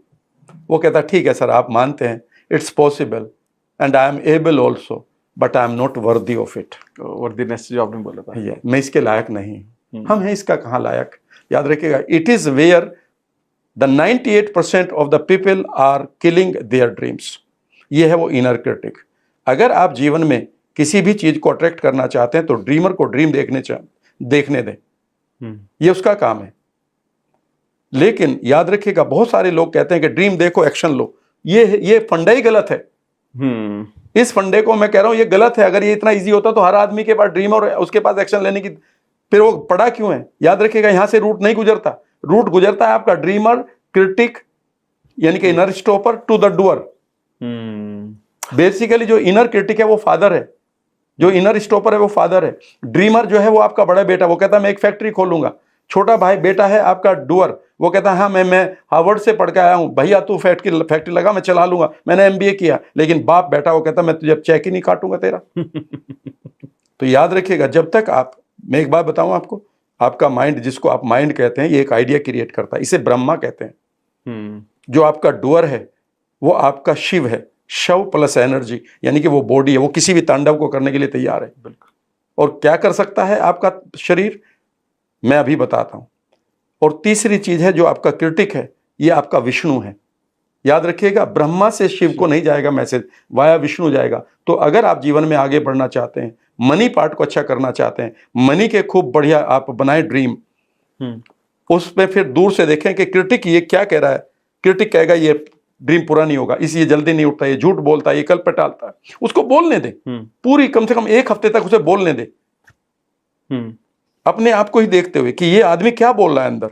और कई बार आपके फादर की आवाज आएगी, कभी टीचर की, कभी खुद की, कभी माता जी की, कभी पड़ोसी की, कभी ऐसा लगा डेमन कोई बोल रहा है तुमसे ये नहीं होगा, इस आदमी से ये नहीं, झूठ बोलता है ये कोई ड्रीमर है।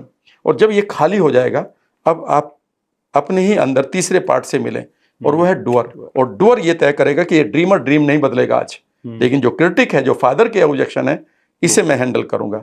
और तीसरे दिन आपका मैजिक हो जाएगा। और आप क्या कर सकते हैं, मैं एक बात बताऊं, इंटेंशन और इंटेंसिटी की बात बताता हूं। 2013 ऑर्गेनॉन मैक्सिको, वहां पर एक आदमी अपने फार्म में ट्रैक्टर चला रहा है। अचानक उससे ट्रैक्टर गलती से पलट गया और वो ट्रैक्टर के नीचे फंस गया अपने फार्म में। ओके। ट्रैक्टर का वेट है 1340 किलोग्राम, यानी कि 13.5 quintal. And now listen to me, what law of attraction can do, what your body can do. वहां पर उसकी 2 बेटियां हैं, एक 13 साल की है, एक 16 साल की। एक का नाम हाइना है और एक का नाम हेली है। जब उन्होंने देखा कि उनका फादर एक ट्रैक्टर के नीचे है, now it was frustrating, he was crying, he was about to die. और 13 साल की और 16 साल की हाइना और हेली दौड़ते हुए गए, और उनके अंदर उस इंटेंसिटी का जो जज्बा आया कि मेरा फादर है, उन्होंने आइडेंटिफाई किया मेरा फादर है। And now it is now or never, they lifted the tractor and the man came out of it. This is the power of your mind. सवाल यह है कि आपने रोजाना कहना शुरू कर दिया, कोई मुझे मिल जाए, कोई मुझे मिल जाए, I am attracting money, I am attracting money. कभी क्या करोगे? इंटेंसिटी कहाँ है इस पैसे के लिए? जिस दिन आपकी इंटेंसिटी आ गई ना पैसे के लिए, 2 घंटे के अंदर आपको वो मैसेज मिल जाएगा यूनिवर्स से कि ये है वो अपॉर्चुनिटी, 2 ही घंटे के अंदर। क्या मैम, आप मुझे कहानी सुनाई ना, मेरे को मेरे रोंगटे खड़े हुए। वाह, है ना? So good sir, so good. मतलब एक्चुअली में आई थिंक ये हमारा माइंड इतना पावरफुल है कि अगर हम इसको चाहें तो एक अपने सपोर्ट में ये हमारे लिए कुछ भी कर सकता है। और अगर आपको इसकी पावर के बारे में नहीं पता है तो आप इतना नीचे तक जा सकते हैं, कभी उठ ही नहीं सकते। Yes, it is very good servant but is a very very bad master. ये तो आपने भी कहा एक बुक में शायद, it's a very bad master. Correct. इसलिए अच्छा है इसे सर्वेंट बना ले। लोगों से मैं ये कहता हूँ यार इन 80 बिलियन को चलाना सीख ले। एक ही बात कहते हैं मैं सब कुछ जानता हूँ। भाई तू सब कुछ जानता है तो फिर बीमार क्यों है? ये ओवरवेट क्यों है? ये बीपी 190 कैसे पहुंच गया? सब कुछ जानता है, सब कुछ नहीं जानता। ये 80 बिलियन न्यूरॉन्स को आप बहुत आसान है चलाना। कमाल की बात ये, इट्स नॉट कॉम्प्लिकेटेड। मैं लोगों से ये कह रहा हूँ इट्स नॉट कॉम्प्लिकेटेड। आपको 2-3 काम करने हैं। पास्ट को पीछे छोड़ना है, फ्यूचर को ब्राइट करना है, प्रेजेंट को हैंडल करना है। बेकार के जो ट्रिगर पड़े फोबिया वोबिया के, वो एनएलपी से मेरे से हटवा लेना, फिर मिरेकल को अवेकन करो। Amazing amazing. तो इसमें एक और एस्पेक्ट के बारे में बात करते हैं, जो हमने हेल्थ बात की, मनी बात की, एक और बात करते हैं जो कि बहुत ही ज्यादा कॉमन क्वेश्चन है लोगों का, रिलेशनशिप। हर कोई एक सही पार्टनर को अट्रैक्ट करना चाहता है, या किसी स्पेसिफिक पर्सन को अट्रैक्ट करना चाहता है, या अपने रिलेशन अपने पार्टनर का ठीक करना चाहता है, या किसी और के साथ बेहतरीन बनाना चाहता है। जिसमें मतलब मैं आपको बताना चाहता हूँ, ये अगर मुझे आज तक 10 लाख क्वेश्चन आए हैं, उसमें से 70% क्वेश्चन ये है रिलेशनशिप। तो मैं वहां, ताकि ना लोगों को ना बिल्कुल समझ में आए कि यार अब ये शुरू कर दो तुम। इसके ऊपर मैंने बहुत सारा काम किया है। Okay. रिलेशनशिप के, ये रिलेशनशिप एक नाउन है लेकिन रियल वर्ब है रिलेट। कैसे आप रिलेट करते हैं? ये पानी का गिलास रखा, मैं कैसे रिलेट करूं? जो मैं पैर मारूं या इसे बढ़िया तरीके से करूं? सो याद रखिएगा, जब अब हम बात करते हैं कि आप किस आदमी के साथ रिलेट कैसे करें, उस रिलेशनशिप को कैसे डेवलप करें। यहाँ पर हम एक बात ले लेते हैं पहले, शादी या जो हमारे अपोजिट जेंडर के साथ एक खूबसूरत रिश्ता जो होता है, जिससे हमें लॉ ऑफ अट्रैक्शन में भी लिखा है, लॉ ऑफ सक्सेस में लिखा है कि हमेशा आप सक्सेस की तरफ जाते हैं जब आपकी एल्केमी दूसरे जेंडर के साथ बढ़िया बन जाए, केमिस्ट्री अच्छी बन जाए, तो हमेशा आप ग्रो करते हैं, नहीं तो बर्बाद हो जाते हैं। बिल्कुल सही, ठीक है ना? उन्होंने ये तय किया, पर प्रूव किया। तो कई बार ये मजाक की बात लगेगी, लेकिन मैं कई बार लोगों से पूछता हूँ, लड़कों से पूछता हूँ, राम सर मुझे मेरी शादी हो रही है, मैं कार्ड देने आऊँगा, तो मैं धीरे से कहता हूँ शादी क्या है आपके लिए इंपॉर्टेंट शादी में? तो वो हमेशा कहते हैं लड़की should be beautiful and she should be tall and educated, good looking और मॉडर्न, राइट। फिर मैं पूछता हूँ कि what is the purpose of this marriage? याद रखिएगा, आपके लिए इंपॉर्टेंट है लड़की की खूबसूरती, उसका लंबा होना, उसका पढ़ा लिखा होना, लेकिन पर्पज क्या है इस रिश्ते का? मैं बताता हूँ। जब भी आप किसी भी रिश्ते को बेहतर करना चाहते हैं तो पहले उस रिश्ते के पर्पज को देखिएगा।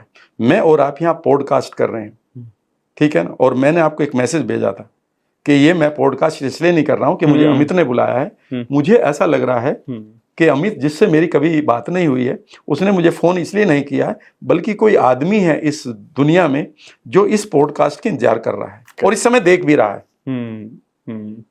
उसके लिए शायद कोई इंपॉर्टेंट बात है जो तुम्हारे मुंह से निकलेगी, या हम दोनों के मुंह से निकलेगी, या मेरे मुंह से निकलेगी। ठीक है ना? तो मैंने उस रिश्ते को एक पर्पज से जोड़ा। मैंने ये नहीं जोड़ा कि मेरे कितने व्यू आएंगे। मैं जब भी वीडियो बनाता हूं मैं ये नहीं देखता कितने व्यू आएंगे, मैं ये देखता हूं कि वो उस आदमी तक पहुंच जाए जिसके लिए मुझे यूनिवर्स ने कहा था कि इस सब्जेक्ट पर बोल जाओ, क्योंकि somebody is guiding me. We are not, I mean, याद रखिएगा, एवरीथिंग इज प्रीडेस्टिन्ड। रिश्तों से पहले मैं एक बात बताता हूँ। मैं बहुत दिनों तक मेरठ में रहा हूँ और एक बार मैं बहुत परेशान था। मेरे पास इतने भी पैसे नहीं थे कि मैं 1 महीने की किचन चलाऊं। मैंने उस समय एक लड़के, मेरे फ्रेंड आया हुआ था, वो वहाँ से गुजर रहा था। मैंने कहा यार रुकना और मुझे सिर्फ तुम 2000 रुपये देना, मेरा हफ्ते 10 दिन का काम चल जाएगा। And it happened in 90s। समझ गए? 2000 रुपये लेकर मैं जा रहा हूँ।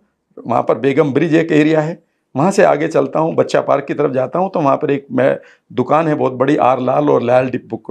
वहाँ पर एक ही दुकान हुआ करती थी जिसमें किताबें मिलती थी। और मैं इससे पहले कि घर जाता मैं उस दुकान में घुस गया।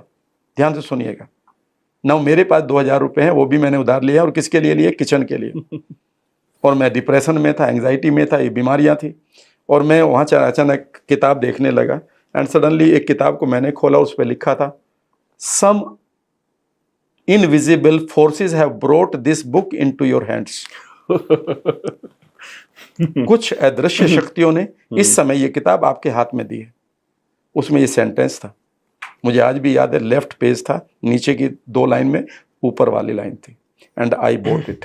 For 490 rupees.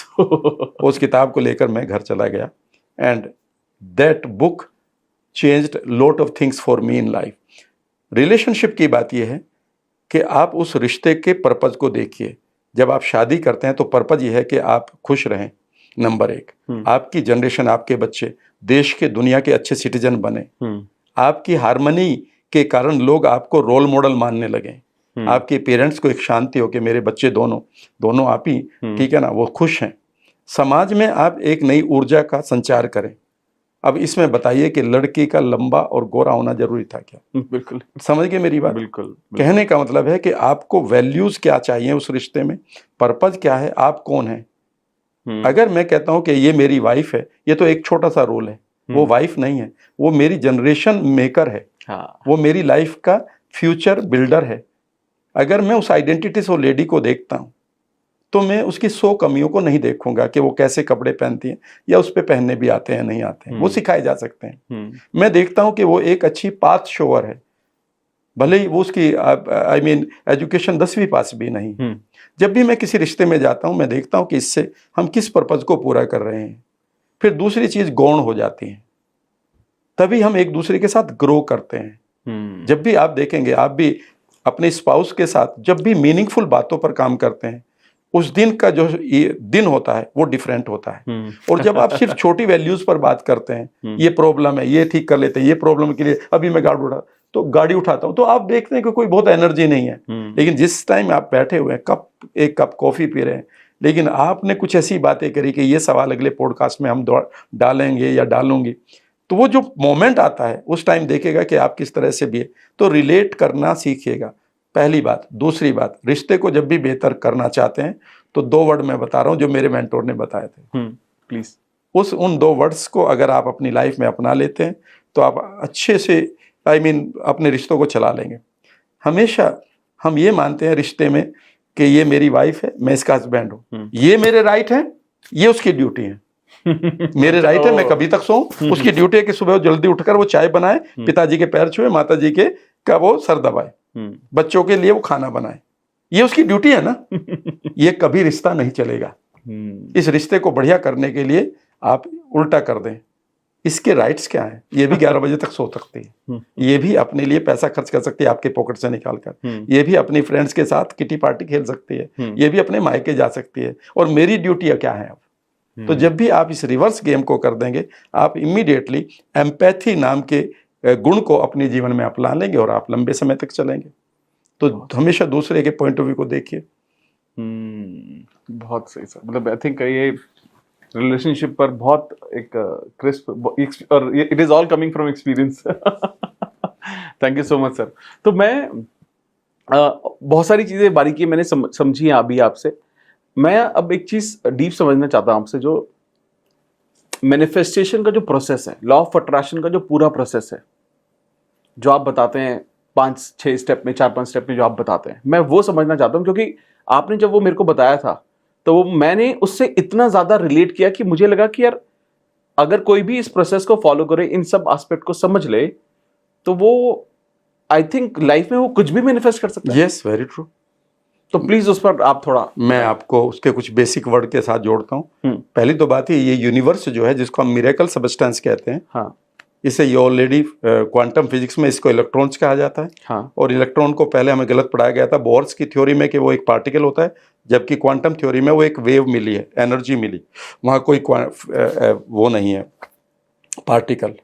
कमाल की बात यह है कि क्वांटम फिजिक्स में ये भी पाया गया है, double slit, Young's double slit experiment है, कि जैसे ही उस वेव को हम देखते हैं, वो कैमरा लगाया गया तो वो पार्टिकल में बदल जाती है वेव, और जैसे ही कैमरा हटाया तो वो वेव बन जाती है। ओह, समझ, इसे फिर समझिएगा पहले। और इस एक्सपेरिमेंट को कहते हैं कि आइंस्टाइन ने किया तो वो डर गया था, उसने कहा था ये घोस्ट एक्सपेरिमेंट है।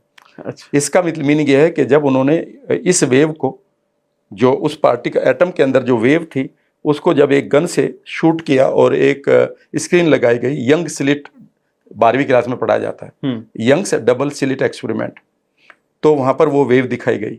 तो उन्होंने गलती से एक कैमरा लगा दिया, कैमरा तो दूर लगाया और वो भी एक मैकेनिकल था। तो अचानक पाया कि अब वो जो शूट कर रहे थे वो वेव नहीं थी, वो तरंगे नहीं थी, वहां एक पार्टिकल दिखाई दिया। तो वो चौंक गए कि अभी इतनी देर में इस वेव ने अपनी नेचर को कैसे बदल लिया। ध्यान से सुनिएगा। उन्होंने कैमरे को हटाया, फिर वो वेव बन गई। उन्होंने कैमरा लगाया, फिर पार्टिकल बन गया। इसका मतलब ये था कि जब जब इस वेव को ऑब्जर्वर मिला, जब जब इस वेव को ऑब्जर्वर मिला, तो ये पार्टिकल में बदल गई, रियलिटी में बदल गई। इसे कोलैप्सिंग द वेव कहा गया है। हमारे देश के एक बहुत बड़े न्यूरो साइंटिस्ट हैं, उनका नाम है अमित गोस्वामी, वो अमेरिका में है। अगर आप एंथनी रॉबिन्स, इवन जो डिस्पेंजा की किताब पढ़ेंगे तो उनसे वो फॉरवर्ड करवाते हैं आप किताबों को।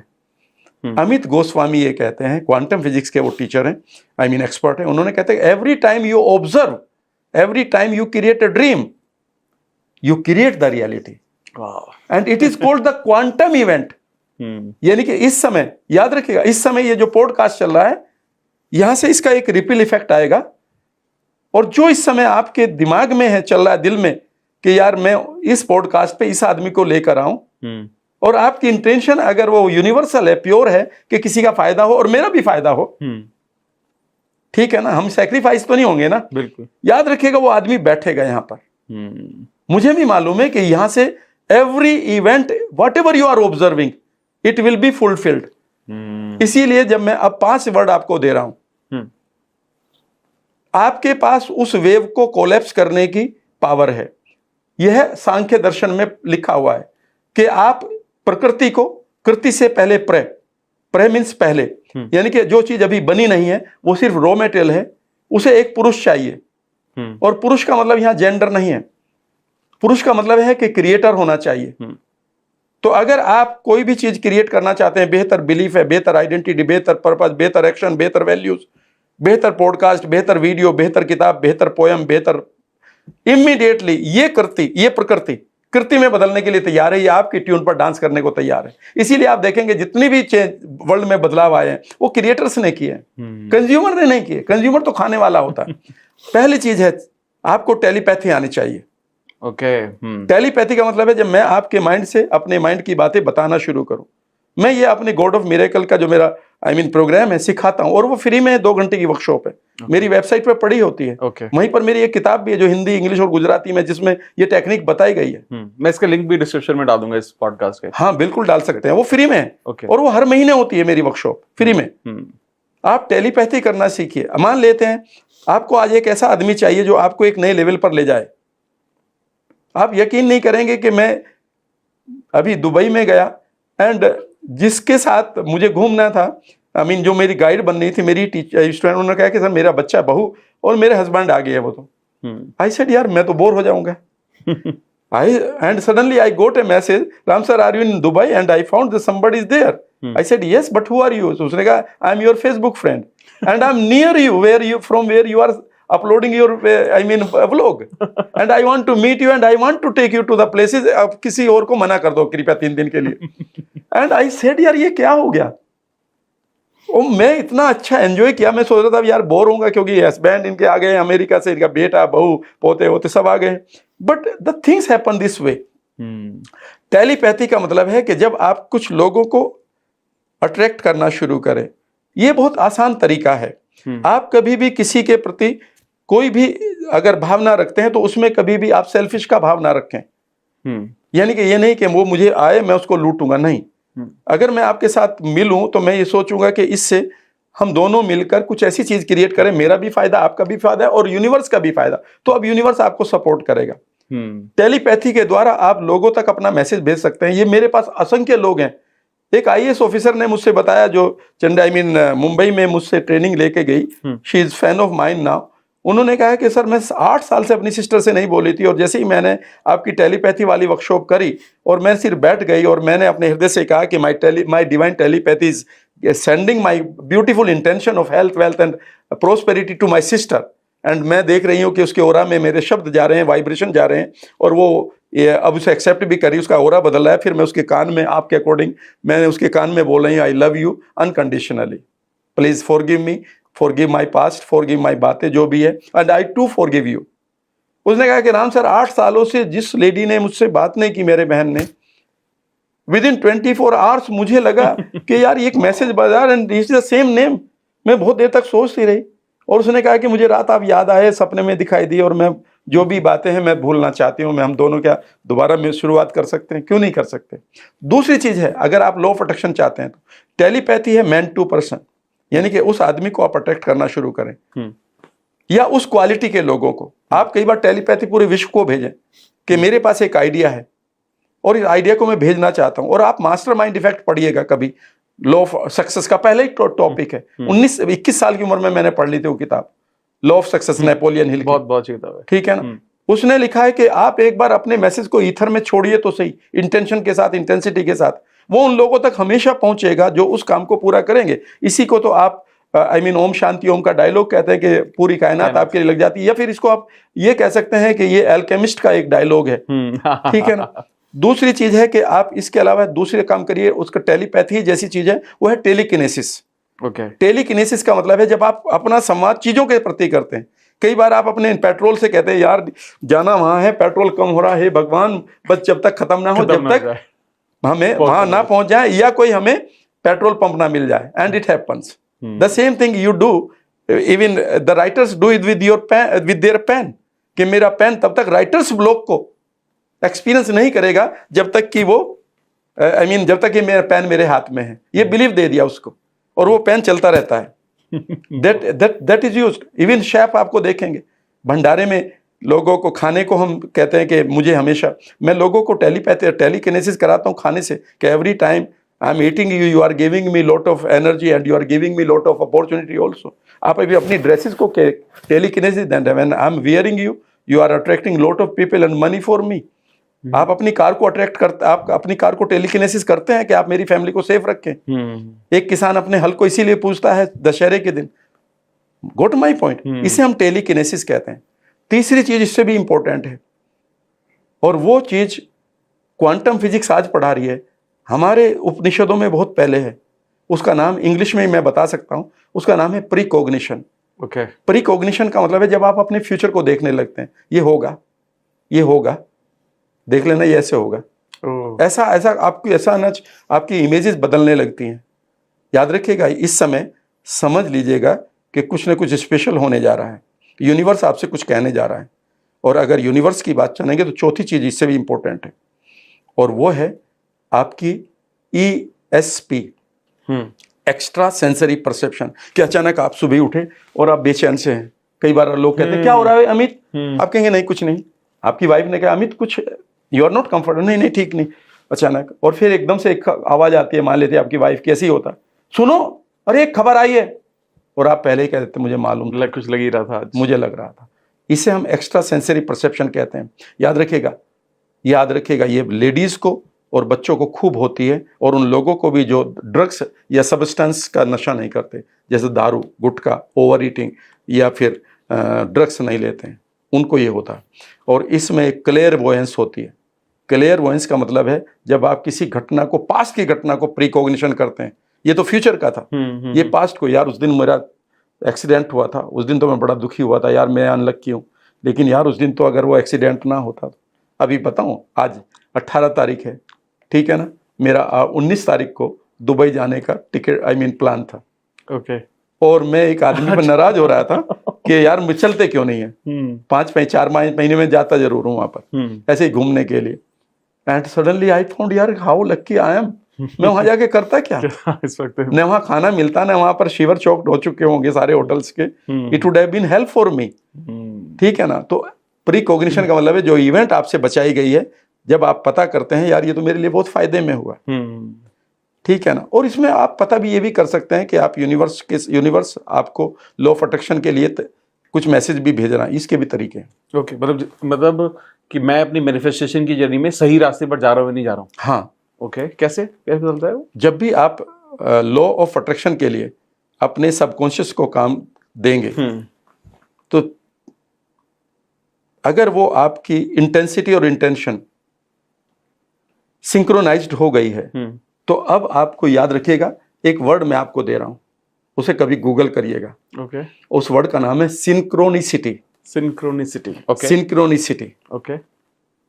सिंक्रोनिसिटी का मतलब है कि आपने कहा कि यार मैं बड़ा परेशान हूं और मुझे कुछ इस समय मुझे कोई रेस्क्यूअर चाहिए, ईश्वर मुझे रेस्क्यूअर दे, और आप उस रेस्क्यूअर को टेलीपैथी भी कर रहे हैं कि please come in my life and save me, and suddenly you get a message, and message could be visual, internal sound, कि आप अचानक सुबह ही आपकी 3 बजे आँख खुल गई, आपको ESP आ रहा है, यानी कि एक्स्ट्रा सेंसरी परसेप्शन आ रहा है, और आपको लग रहा है कि यार फला आदमी से बात करता हूँ, और आप 3 बजे एक मैसेज लिखते हैं, please when free you Call me. Talk to me. याद रखिएगा, ये आदमी आपके माइंड में बहुत पहले से था, लेकिन इस सिचुएशन को देखते हुए यूनिवर्स ने अब आपको मैसेज भेजा है।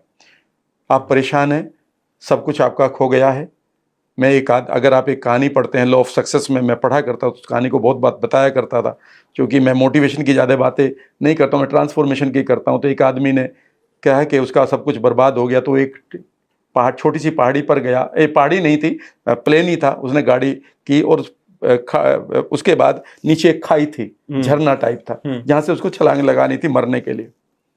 उसने कहा कि मैंने गाड़ी लॉक कर दी और मैं आगे चलने लगा कि अब मुझे मरना है, क्योंकि मैं अब बहुत कर्ज में आ चुका हूँ, मेरे लिए जीना बेकार है, अब कोई मतलब ही नहीं उठता। कि अचानक एक आवाज़ आई, हेलो। तो मैंने पीछे की तरफ देखा, और एक आदमी पड़ा है कि वो पैरालिटिक है, उसके पास एक छोटी सी व्हील चेयर है जो एक तरफ खड़ी है, और वो ग्राउंड पे बैठा हुआ है, ऐसे ही लकीरें खींच रहा है। और उसने मेरी तरफ हंसते हुए कहा कि देखो, what a wonderful sunshine, let us enjoy. And उसने कहा कि यार, I immediately avoided the suicide attempt and I came back and everything changed. कई बार आप जा रहे हो और आप परेशान हो, यार सब कुछ बर्बाद हो गया, कुछ भी ठीक नहीं है, इंटरव्यू भी ख़राब हो गया, पैसा भी नहीं है, जिसके साथ दोस्त हैं वो भी बात नहीं कर रहे, वाइफ भी घर जाते ही दुखी होगी मेरी कंडीशन देखकर। And suddenly you get a person जिसकी T-शर्ट पर लिखा है, what ever happens happens for a purpose. याद रखिएगा। कई बार आपने सोचा कि, कई बार हम कहते हैं कि लॉ ऑफ अट्रैक्शन करते हुए अब किसी चीज़ को सोचो, आपने कहा sir it is a grey duck, ठीक है ना, आपने कहा कि मैं इंटेंसिटी क्रिएट कर रहा हूँ कि मेरी लाइफ में परिवार के लिए अच्छा धन या अपॉर्चुनिटी आए, और मैं आपसे कहूँगा कि सोचो कुछ, क्या मेटाफोर आ रहा है, इसे हम मेटाफोर कहते हैं, संकेत, सिंबल। आपने कहा सर ग्रे कलर की डक, ठीक है ना, और सडनली आप शाम को घूम रहे हैं, एक स्क्वायर है वहाँ पर, एक सडनली टॉय की दुकान है, वो पहले भी थी, पर आप उसी तरफ को जा रहे हैं, और पता चला विंडो में वही ग्रे डक बैठ रखी हुई है। It is synchronicity that something is happening with you now, be cautious.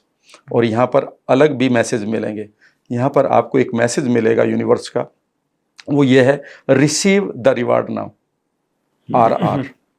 Receive the reward को कभी पढ़िएगा, जो गहरी किताबें हैं। रिसीव द रिवार्ड का मतलब ये है कि आपके अंदर एक इंटेंसिटी बनेगी कुछ करने की, बिकॉज कृति जब भी प्रकृति आपको कुछ देगी, वो ऐसे नहीं देगी कि मुझे पानी चाहिए तो पानी ऐसे आ जाएगा। आपको उसे रिसीव करना होगा, इसे हम एक्ट ऑफ रिसीव कहते हैं। इसका मतलब है कि हमें कोई एक्शन लेना है, एक्शन की इंटेंसिटी आपके अंदर बनेगी। ये वो पल है कि जब आप एक्टिव हो जाएं। अगर आपने इस एक्शन को मार दिया तो फिर वो जीन में खड़बड़ हो जाए, जो जीन के ऊपर आप तक लॉ ऑफ अट्रैक्शन के इम्प्रिंट पड़े थे वो सारे बर्बाद कर दिए। तो इसे रिसीव भी करना होता है, नहीं तो खत्म हो जाएगा। मतलब वो एक्शन एक बहुत इंपॉर्टेंट एलिमेंट हो जाता है इस पूरे मैनिफेस्टेशन के प्रोसेस में। लॉ ऑफ अट्रैक्शन का एक रूल जो सब ट्रेनर को बताना चाहिए और नहीं बताते, कई बार हो सकता है कि उनको मिस कर देते हैं, मैं बता रहा हूं, whatever God does to you it does through you. ये प्रकृति जब भी कृति में बदलेगी वो आपके द्वारा बदलेगी। ये सांख्य दर्शन में लिखा है, और मोनिस्टिक वालों ने इसकी जो की त्यों ट्रांसलेशन करी कि whatever God does to you it does through you. प्रकृति जब भी कृति में बदलेगी उसे पुरुष चाहिए, तो आप पुरुष का रोल तो करना पड़ेगा, यानी कि क्रिएटर तो आप ही रहेंगे। जब भी आप प्रेयर करते हैं तो इमीडिएटली ये यूनिवर्स आपके लिए उस प्रेयर का आंसर देना शुरू कर देता है। फॉर एग्जाम्पल, आपने मोबाइल उठाया, मोबाइल में आपने अमेज़ोन खोला और एक किताब बुक कर दी, उसके 600-700 रुपये आपने पे कर दिए। इमीडिएटली मैसेज आता है कि आपका काम शुरू हो चुका है। अगले दिन आप देखते हैं तो उसमें लिखता है इस टाइम ये काम हुआ है, इस टाइम पैसा हुआ है, इस टाइम ये चल पड़ी है, राइट। याद रखिएगा, exactly the universe is working for you. जब भी आप इंटेंशन और इंटेंसिटी को रखते हैं तो वो चीज़ें आपके साथ आ रही हैं। लेकिन अब अमेजोन अपना टाइम नहीं देता आपको, वो देता है कि प्रोबेबली इस दिन या पर्टिकुलर डे इस टाइम। वो जब देखता है कि यहाँ तक पहुंच गया तो वो टाइम भी लिखने लगता है। Is that right? लेकिन आपने पैसा देते ही किताब आपके पास आ जाएगी, ऐसा नहीं हुआ। क्या ऐसा हो सकता है? तो एक किताब में लिखा शायद मिलियंस ऑफ ईयर्स के बाद आप जो भी सोचेंगे वो हो जाएगा, लेकिन अभी हमारा माइंड इतना इवॉल्व नहीं हुआ। यही काम यूनिवर्स करता है। जैसे ही आप किसी भी प्रेयर को करते हैं और वो प्रेयर अगर कॉन्ग्रुएंट है, हार्मनी के साथ है, तो वो चीज़ें आपकी साथ तरफ आनी शुरू हो गई है। बस अब आपका काम ये होगा कि ये नहीं कि वो आ गई और वो दरवाजा आपके यहाँ खटखटाया, आप कहते हैं I don't believe it, I don't open the door. Door खोलना जो आपका है ये आर्ट ऑफ रिसीविंग है। लॉ ऑफ अट्रैक्शन की दुनिया में ये आर्ट ऑफ डूइंग है, यानी कि अब आप डू करिए, यानी कि कोई एक्शन लीजिए। तो जो आपने हार्मनी बोला, इसका मतलब यही है क्या कि जो आपके थॉट्स हैं, फीलिंग्स है और वो इंस्पायर्ड एक्शन अलाइंड है? एग्जैक्टली याद रखिएगा। आप, कमाल की बात ये रहेगी कि जो आपकी वेव है जिसको आपको कोलैप्स करना है, उस पर ध्यान ये रखना है कि वहां पर कोई भी ऐसा आपके पास इंटेंशन नहीं होनी चाहिए जिसे करते हुए यूनिवर्स आपको मना करे। भाई आप मेरे से, मैं देखिए हर आदमी तो भीष्म नहीं बनेगा। मान लेते हैं आप मुझसे कह रहे कि सर आप मुझे वो तरीका बताओ कि मैं आपके बच्चे को नुकसान कैसे पहुंचाऊं, तो वो तो सिचुएशन नहीं आएगी ना। तो आप अगर यूनिवर्स के लिए कुछ करना चाह रहे हैं, यानी यूनिवर्स के लोगों के लिए कुछ करना चाह रहे हैं अपने फायदे के लिए, तो आपकी इंटेंशन हमेशा सुनी जाए। इसमें सब बड़ी बात यह है कि आपको अपने हार्ट को भी समझना होगा। हार्ट में आपके सेंटर, आपकी जो इमोशन है वो आपके हार्ट में, माइंड में आपकी लॉ ऑफ अट्रैक्शन की जो इमेजेस हैं वो माइंड में बनेगी, उसकी साउंड्स में माइंड में होगी, लेकिन उसकी फीलिंग आपके हार्ट में होगी और इंस्टिंक्ट आपके गट में होगी।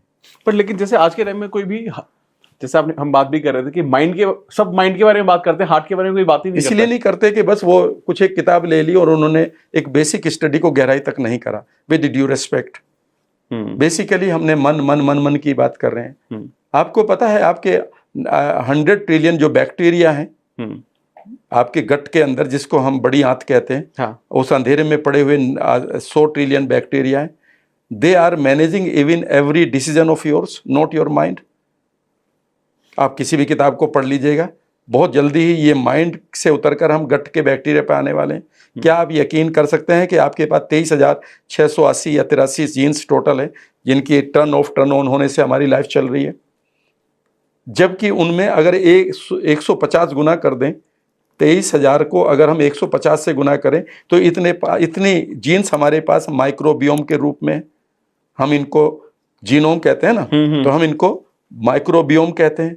और याद रखिएगा इन जीन को यह तय हो चुका है ऑलरेडी मेडिकल साइंस में कि इन जीन को आप कभी भी बदल सकते हैं, मेडिकल साइंस और अपने सोच के अनुसार जो आपके गट में है, और ये आपकी उन जीन को बदल देंगी, तो आपकी जेनेटिक बीमारी कोई नहीं रही जो उम्र के बाद आती है। मैं ये नहीं कह रहा हूँ, आप पढ़ लीजिएगा किताबें, super gut is the name of the book, gut and mind and gut connection is the book, reset your factor, reset your gut is, ठीक है ना, द रिसेट फैक्टर। ये सब वही है जो अब गट बैक्टीरिया के ऊपर बोल रहे हैं। And after 10 years the whole magic will change. Even आपका लॉ ऑफ अट्रैक्शन सारा का सारा आपकी गट इंस्टिंक्ट से आता है।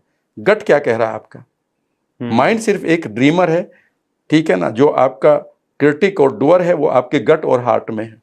वाह एक अलग लेवल पर इंसाइट मिल रही है, जो कि आई थिंक बहुत ज़्यादा सभी के लिए आई एम श्योर बहुत इंपॉर्टेंट है। मैं भी बहुत एस्पेक्ट इसके आज फ्रेशली समझ रहा हूँ। सर अब मैं, जैसे ना, जब भी हम मैनिफेस्टेशन की बात करते हैं, लॉ ऑफ अट्रैक्शन की बात करते हैं, ब्रेन की बात करते हैं, हम शुरुआत यहाँ से करते हैं कि अपनी एनर्जी यूनिवर्स को देनी है या भगवान को देनी है या उस सुप्रीम पावर को देनी है। तो जो ये यूनिवर्सल एनर्जी का जो कॉन्सेप्ट है, ये एनर्जी एक्चुअली में कहाँ जा रही है, ये है क्या? जब हम एक वर्ड लेते हैं ना, यूनिवर्सल का मतलब है एवरीवेयर। यूनिवर्स ये नहीं कि मैं अलग हूं और यूनिवर्स अलग है, बिल्कुल नहीं। जब हम यूनिवर्स की बात करते हैं तो इससे एक एडजेक्टिव बनता है यूनिवर्सल, यानी कि एवरीवेयर, एक ऐसी एनर्जी जो सब जगह है। जैसा कि मैंने बताया कि हर एक चीज़ जो भी बनी हुई है वो एक मैटर है, मैटर मॉलिक्यूल से बना है, मॉलिक्यूल एटम से बना है। एटम के अंदर पहले बताया गया था कि इलेक्ट्रॉन घूमते हैं, इलेक्ट्रॉन वहाँ घूमते हैं और वो इलेक्ट्रॉन है। बाद में ये पाया गया वहाँ कोई इलेक्ट्रॉन नहीं है, वहाँ सिर्फ एनर्जी है या वेव है, उसकी एक फ्रीक्वेंसी है और हमेशा फ्रीक्वेंसी में एक इंफॉर्मेशन होती है। ये कभी भी फिजिक्स पढ़ोगे तब तक आप इसे डीपली समझोगे।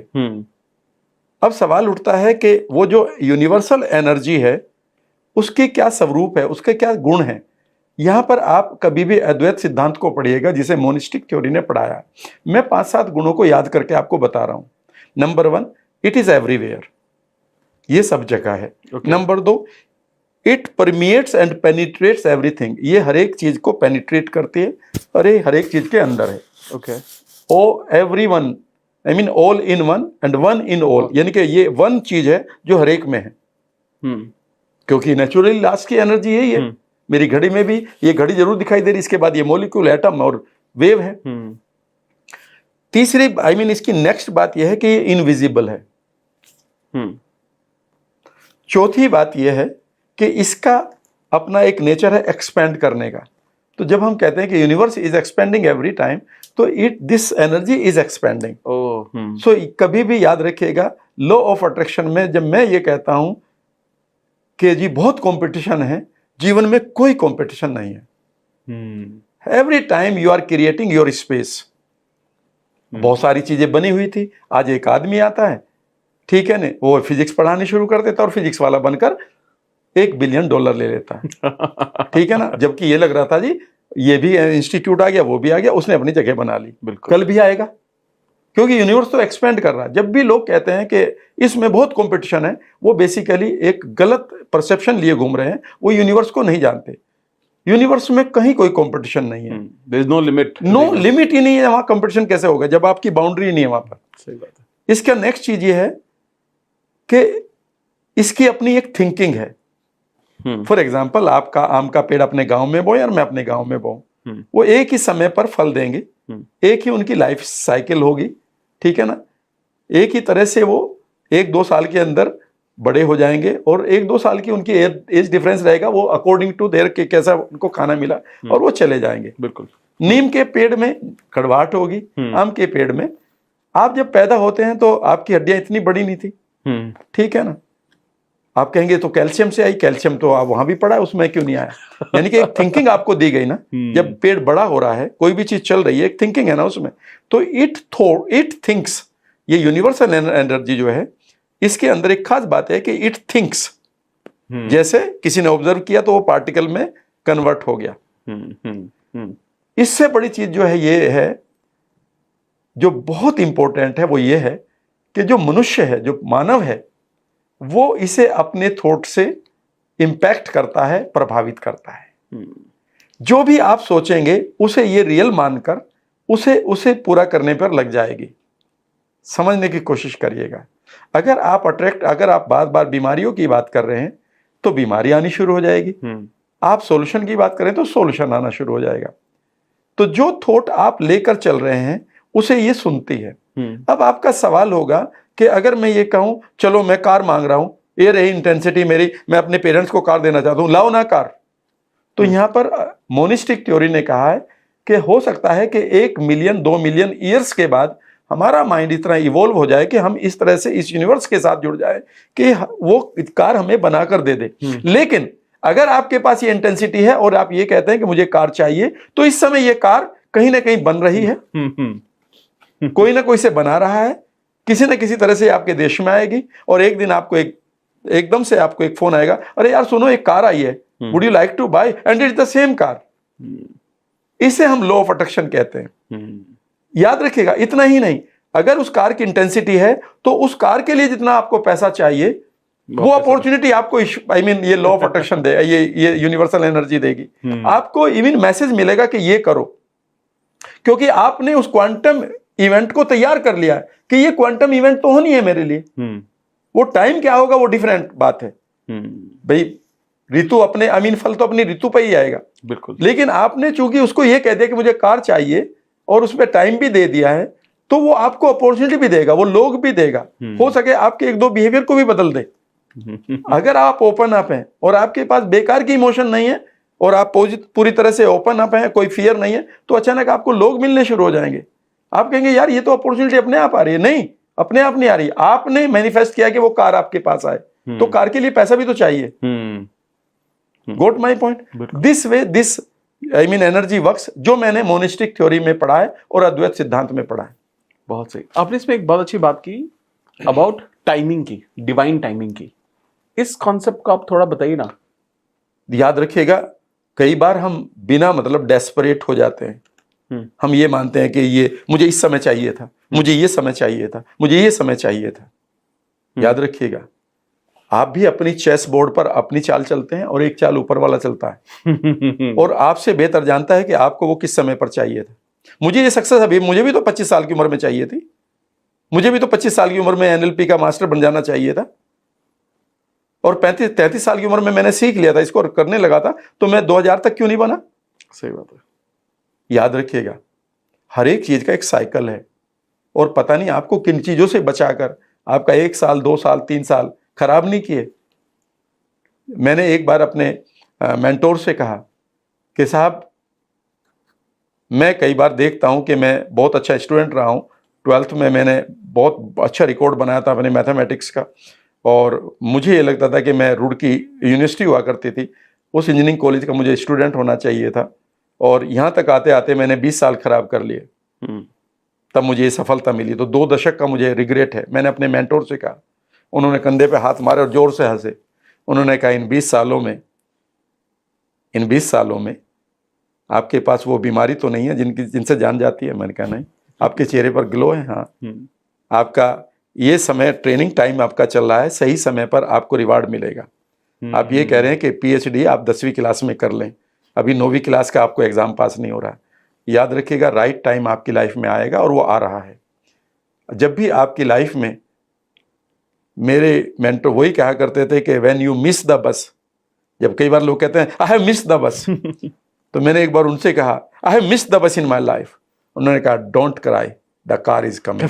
क्या बात। लेकिन अगर आप रोते रहे, ये कार भी निकल जाएगी।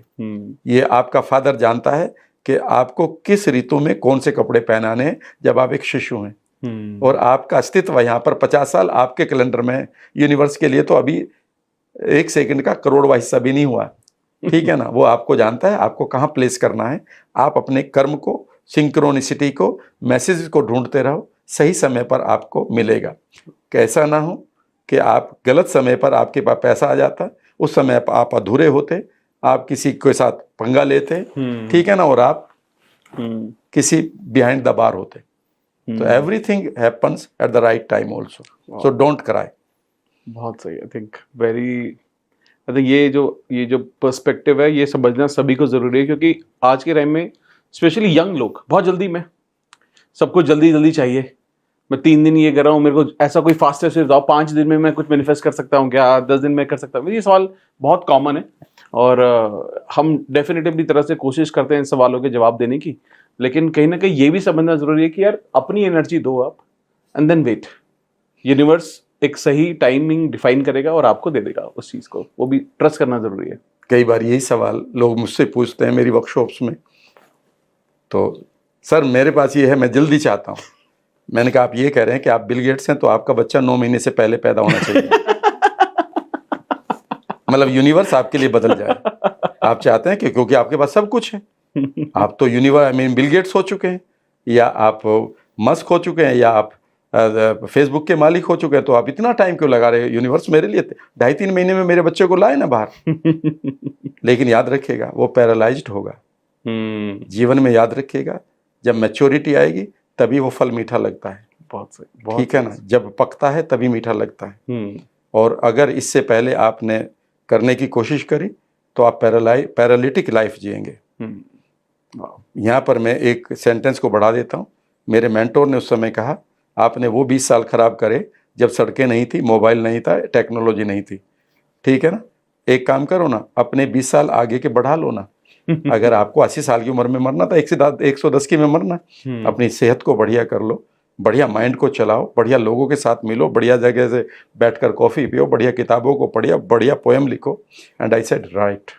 और देखो, लाइफ तो अब मिलेगी ना, बढ़िया हाईवे बनते जा रहे, बढ़िया कारें आ रही है, बढ़िया मोबाइल आ रहे, बढ़िया लोग आ रहे आप जैसे। तो ये बढ़िया रहे ना 20 साल। बिल्कुल सही। फिर ये क्या कि आप 55 साल या 48 साल की उम्र में आप पैरालिटिक पड़े हुए और आपने कहा मैं 7,000 करोड़ का हूं और मेरा नाम झुनझुन वाला है, लेकिन 48 साल की उम्र में चल पड़े।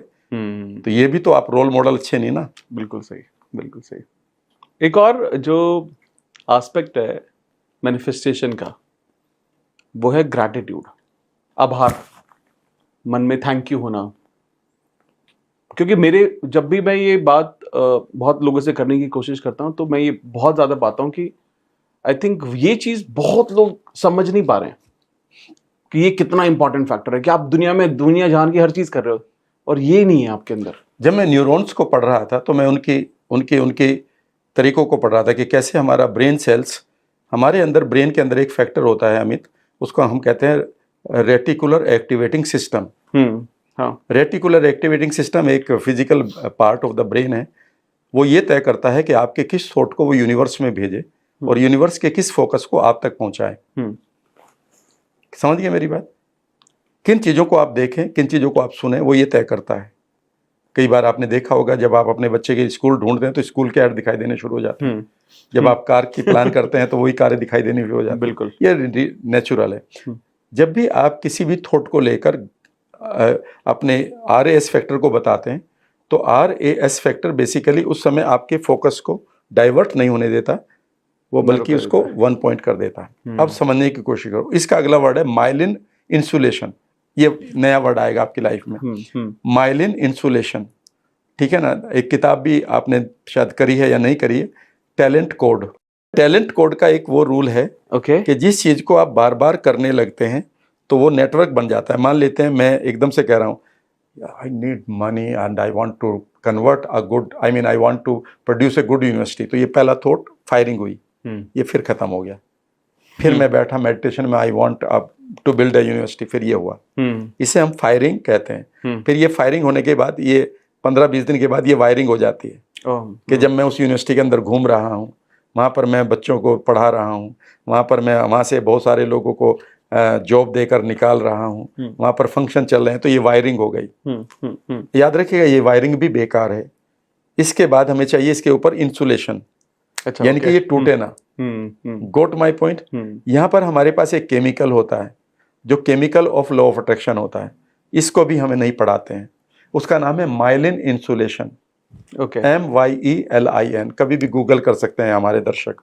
माइलिन इंसुलेशन इसके ऊपर इस तरह से चढ़ जाता है जैसे हम कॉपर वायर के ऊपर रबर चढ़ाते हैं, जिसमें से हमारा कोई करंट रिलीज ना हो। बिल्कुल। और वो पूरी करंट हमें हमारी मोटर को चलाए या हमारी इलेक्ट्रिसिटी डिमांड्स को पूरा करे। Is that right? राइट। अब हम बात करते हैं ग्रेटिट्यूड की।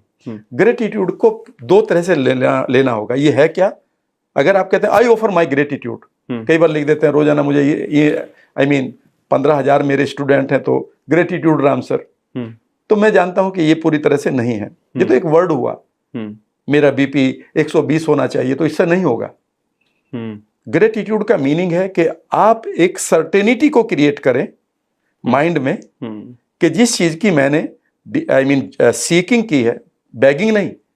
लॉ ऑफ अट्रैक्शन में कभी बैगर नहीं बनना, सीक करना है। तो जिन चीजों को मैंने सीख किया है और मैं ये देख रहा हूं पूरी तरह से विजुअलाइज करते हुए कि यूनिवर्स उसे मेरी तरफ उसने भेजना शुरू कर दिया है, and soon it is coming at the right time according to the father's will.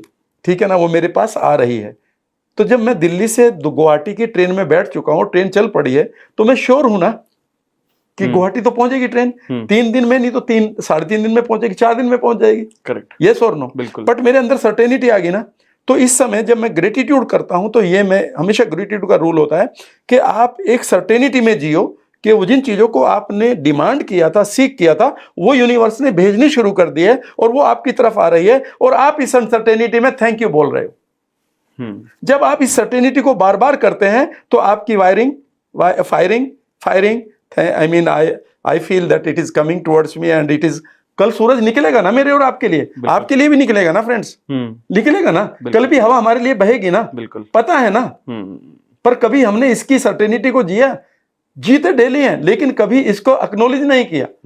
लेकिन जब मैं कर रहा हूं कि ये मेरे लिए आ चुका है, the tomorrow sun is coming for me, तो जब आप इसकी फायरिंग और ये वायरिंग हो गई, अभी भी काम नहीं होगा, फिर ग्रेटिट्यूड रखते रहिए and suddenly somebody has come, अरे यार तुम्हारे कुछ पैसे थे मेरी तरफ, वो 10 लाख रुपए ले लो यार अपने, एंड सडनली यू से थैंक यू वेरी मच, मुझे मालूम था ये आएंगे।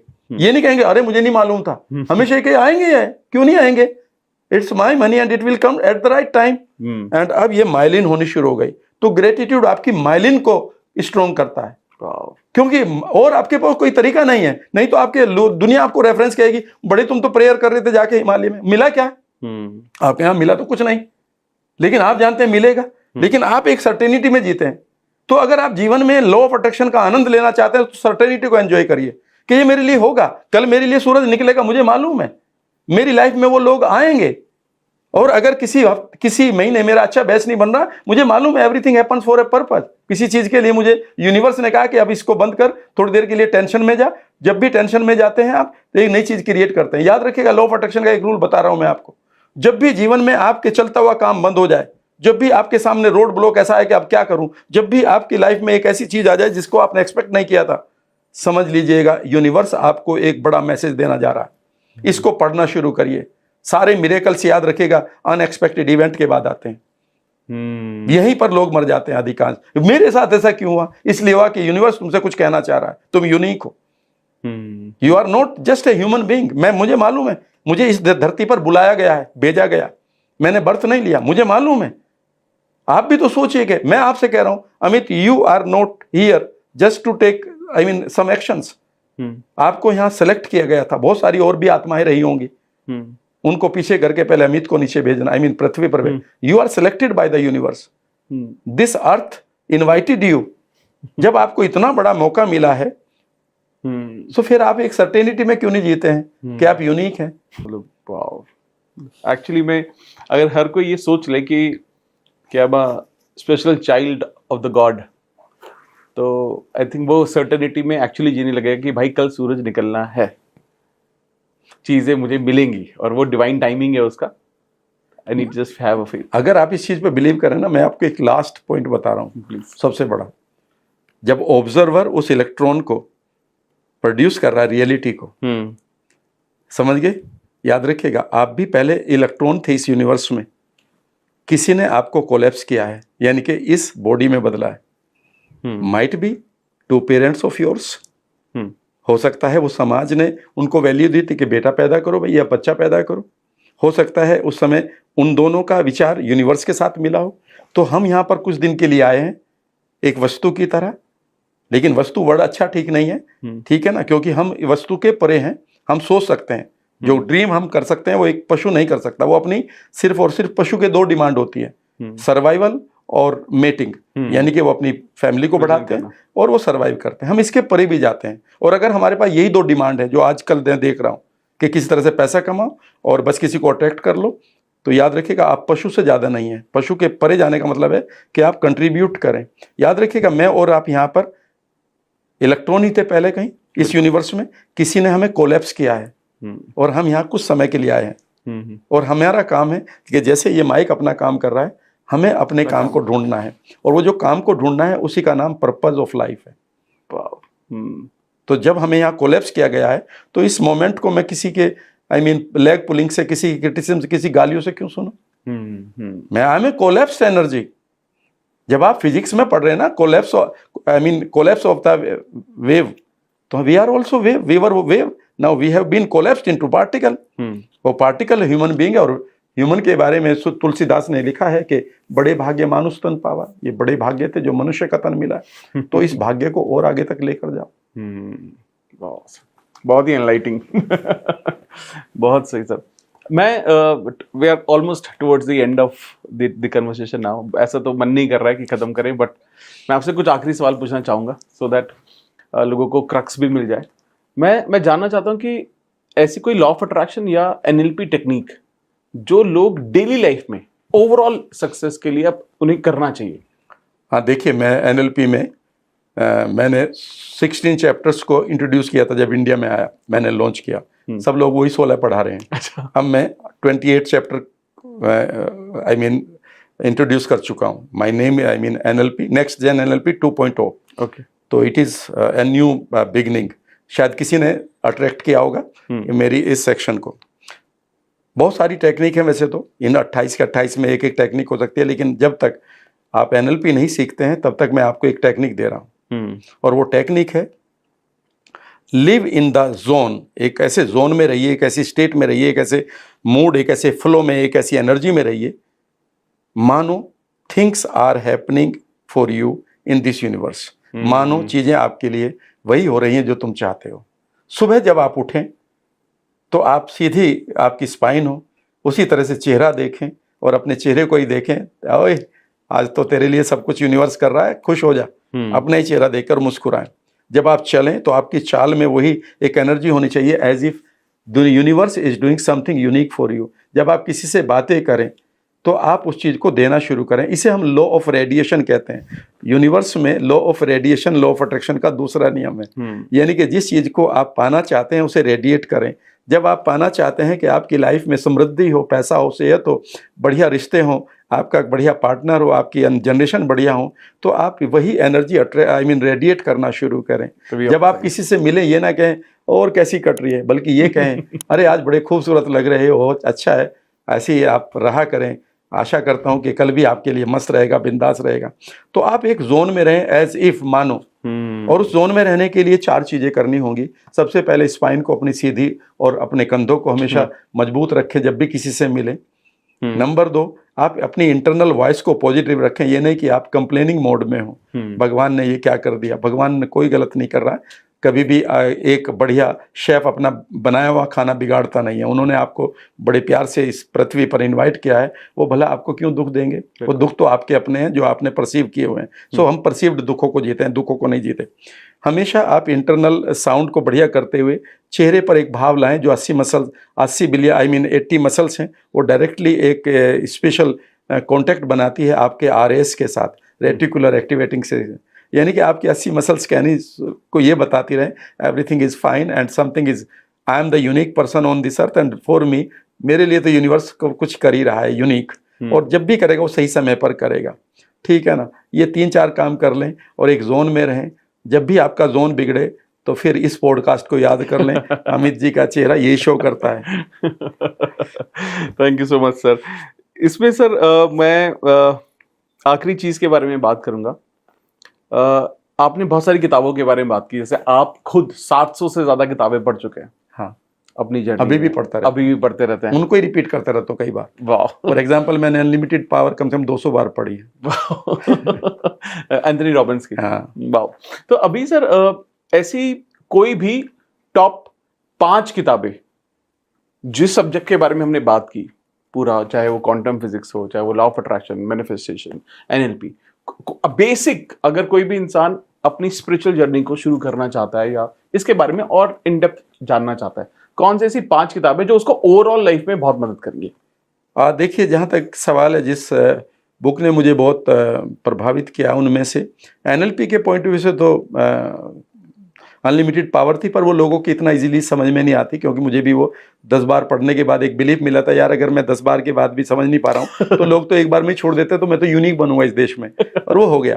लेकिन उन्हीं की एक किताब है जिसका नाम है awaken the giant with in. उस किताब ने मुझे बहुत प्रभावित किया और मुझे बहुत हेल्प करी, स्पेशली कि कैसे मैं अपनी आइडेंटिटी को एक्सपेंड करूँ। आइडेंटिटी एक्सपेंशन मैंने वहाँ से सीखा। दूसरी किताब ने जो मुझे वो है, वो एक राइटर का नाम मैं बता देता हूँ। आई थिंक उनका नाम है रुइस, मोइल रुइस। उनकी पहली किताब का नाम है 4 एग्रीमेंट्स। अच्छा, ओके, हाँ, ओके, गॉट। तीसरी किताब मुझे मिली है बिकमिंग अ सुपर ह्यूमन। ठीक है ना। बाकी जो हमारी अपनी डिवाइन बुक है गीता, वो तो मेरी फेवरेट है। जब भी कुछ होता है तो मैं उसको ही पढ़ता हूँ। वहां से उससे ज्यादा कुछ नहीं है। फिर भी अगर आप पढ़ना चाहते हैं तो आप उपनिषद या दर्शन, जो इंडियन दर्शन शास्त्र है, उसको पढ़िएगा। लेकिन समझना थोड़ा सा मुश्किल होता है उनको, क्योंकि वो बहुत वेग लैंग्वेज में लिखे होते हैं। एक किताब ने मुझे बहुत करियर दिया है और वो सेहत के लिए है, वो है mind and gut connection and super gut. इस किताब ने मुझे बहुत प्रभावित किया है। बायोलॉजी ऑफ बिलीफ, एपिजेनेटिक्स सीखी है जहाँ से मैंने, कि कैसे एक थॉट आपके जीन को बदल देता है। और मैं एपिजेनेटिक्स को बहुत रेगुलरली प्रैक्टिस करता हूँ। अभी मैंने अपने करीब करीब 10% बालों को बढ़ा लिया है ओके।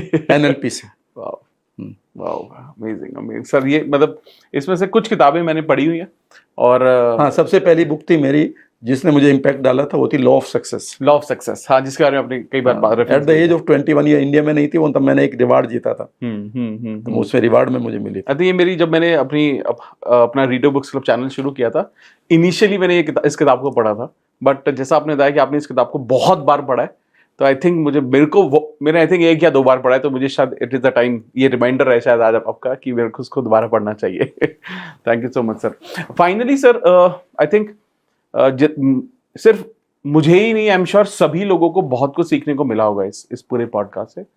आप हमारी ऑडियंस को फाइनल वर्ड्स आप क्या कहना चाहते हैं कि this is now you do now, final advice? देखिए, आपके पास लाइफ में बहुत सारी इवेंट आएंगी और वो आप यूनिक नहीं है कि आपकी लाइफ में नहीं आनी चाहिए। वहाँ पर प्रॉब्लम्स भी आएंगी, चैलेंजेस भी आएंगे, रिश्तों का टूटना भी आएगा, ब्रेकअप भी आएगा, फेलियर भी आएगी, अब्यूज़ भी आएगी, मारपीट भी आएगी, इमोशनल ट्रॉमाज भी आएंगे। लेकिन एक बात याद रखिएगा, आप पृथ्वी पर इनवाइट किए गए हैं। यूनिवर्सल फोर्सेस के द्वारा आपका विशेष सिलेक्शन हुआ है। एक जीवन मिला है, दूसरे की गारंटी नहीं, अगर मिल भी गया तो आपको पता नहीं होगा। एक इम्पैक्ट छोड़कर जाइएगा। याद रखिएगा, ये प्रकृति एक इंतज़ार कर रही है कि वहाँ उसे एक पुरुष मिले, क्रिएटर मिले, वो आप हो सकते हो, और आप एक यूनिक क्रिएशन क्रिएट करिए, क्योंकि अगली जनरेशन आप ही की तरफ देख रही है। और जब तक आप इस ड्यूटी को पूरा नहीं करेंगे, याद रखिएगा, you are hurting yourself, you are hurting me, and you are hurting the whole universe. वाह, amazing sir, thank you so much for your message sir. अगर कोई भी इंसान अगर आपसे पर्सनली कनेक्ट करना चाहता है या आपकी टीम से कनेक्ट करना चाहता है, तो उसके रिसोर्सेज क्या क्या हैं? ramvarma.com पर आ जाएं, वहाँ पर मेरी ईमेल आईडी है, और अच्छा, ओके। वहाँ पर टेलीफोन नंबर्स भी दिए गए हैं। अच्छा, ओके। और ramvarma.com पर आपको सारी जानकारी मिलेगी। राम वर्मा मेरा चैनल भी है, ओके। काफ़ी लोगों ने देखा भी होगा। तो यूट्यूब, इंस्टाग्राम भी होगा? यूट्यूब पर है, इंस्टाग्राम पर भी Fantastic. बहुत अच्छे कंटेंट आ रहे हैं अब डेली। फैंटास्टिक। तो मैं वो सारे लिंक मैं डिस्क्रिप्शन में भी डाल दूंगा, ताकि आप राम सर से या उनकी टीम से डायरेक्टली कनेक्ट कर सकते हैं। So thank you so much sir, मतलब it was such a pleasure connecting with you, क्योंकि मैं अपनी लाइफ में जो मेरे को आज तक सबसे बड़ा जो सोर्स मिला सीखने का, वो किताबें हैं। तो मेरे को आज लगा कि साक्षात मैं इतनी सारी किताबों से आज सीख के जा रहा हूँ वापस, और मुझे खुद बहुत अच्छा लग रहा है। मतलब मेरी जो अभी की जो वाइब्रेशन है ना, वो इतनी ज्यादा पावरफुल है कि मुझे एक ना, मैं आई थिंक मैं कहना चाहूंगा कि मैं एक आपसे मिलने के बाद आज मैं एक नया पर्पस क्रिएट होगा मेरा, और मैं एक नए पर्पस के साथ जीऊंगा। The moment you create it, you are going to get the one of the most transformative personality before you, बहुत जल्दी। अमेजिंग सर, हो सकता है सर वो आप हो। नहीं, मुझे तो आप ह्यूमिलिटी के साथ ही जीने दें। मैं तो धरातल का आदमी हूँ, जमीन से ही मुझे प्यार है। Thank you sir. तो थैंक यू गाइज। अगर आप पॉडकास्ट में यहाँ तक हैं, तो मैं इस बात को यकीन के साथ कह सकता हूँ कि इस पॉडकास्ट ने ऑलरेडी आपके थॉट प्रोसेस को बहुत हद तक बदल दिया होगा। और मैं आपको बस ये भी कहना चाहूंगा कि अगर आप इस तरह का जो कंटेंट है, जो भी डिस्कशन है हमारा, जो हमने समझा, ये ट्रांसफॉर्मेटिव आपको लगा और बहुत वैल्यूएबल लगा, तो पर्सनली राम सर को आप जरूर कनेक्ट करना, चाहे वो यूट्यूब के थ्रू हो, उनकी वेबसाइट के थ्रू हो, चाहे इंस्टाग्राम के थ्रू, ताकि आप ना वो जो नॉलेज आज पिछले 1-1.5 घंटे में, 2 घंटे में आपने समझी इस पॉडकास्ट के दौरान, वो डायरेक्ट नॉलेज आपको इनसे मिल सके, बिकॉज कंटेंट इनके पास बहुत सारा है, इतनी सारी बातें। मैं आई एम श्योर आपको बाय नाउ यू नो कि हम कई दिन तक इस बारे में बात कर सकते हैं, ये बातें कभी खत्म ही नहीं होंगी हमारी। तो पर्सनली मेरा रिक्वेस्ट है आप सभी से, और आपका प्यार यहाँ तक बनने के लिए बहुत बहुत थैंक यू। और अगर आप चाहते हैं कि कोई और डिवाइन पावर हमारे पॉडकास्ट पर आए, तो कमेंट बॉक्स में जरूर लिखना, और उनको भी कमेंट करना कि वो हमारी टीम को कांटेक्ट करें, ताकि ये प्रोसेस जल्दी से जल्दी हो सके। तो जल्दी मिलते हैं और भी बेहतरीन पॉडकास्ट के साथ। Thank you so much.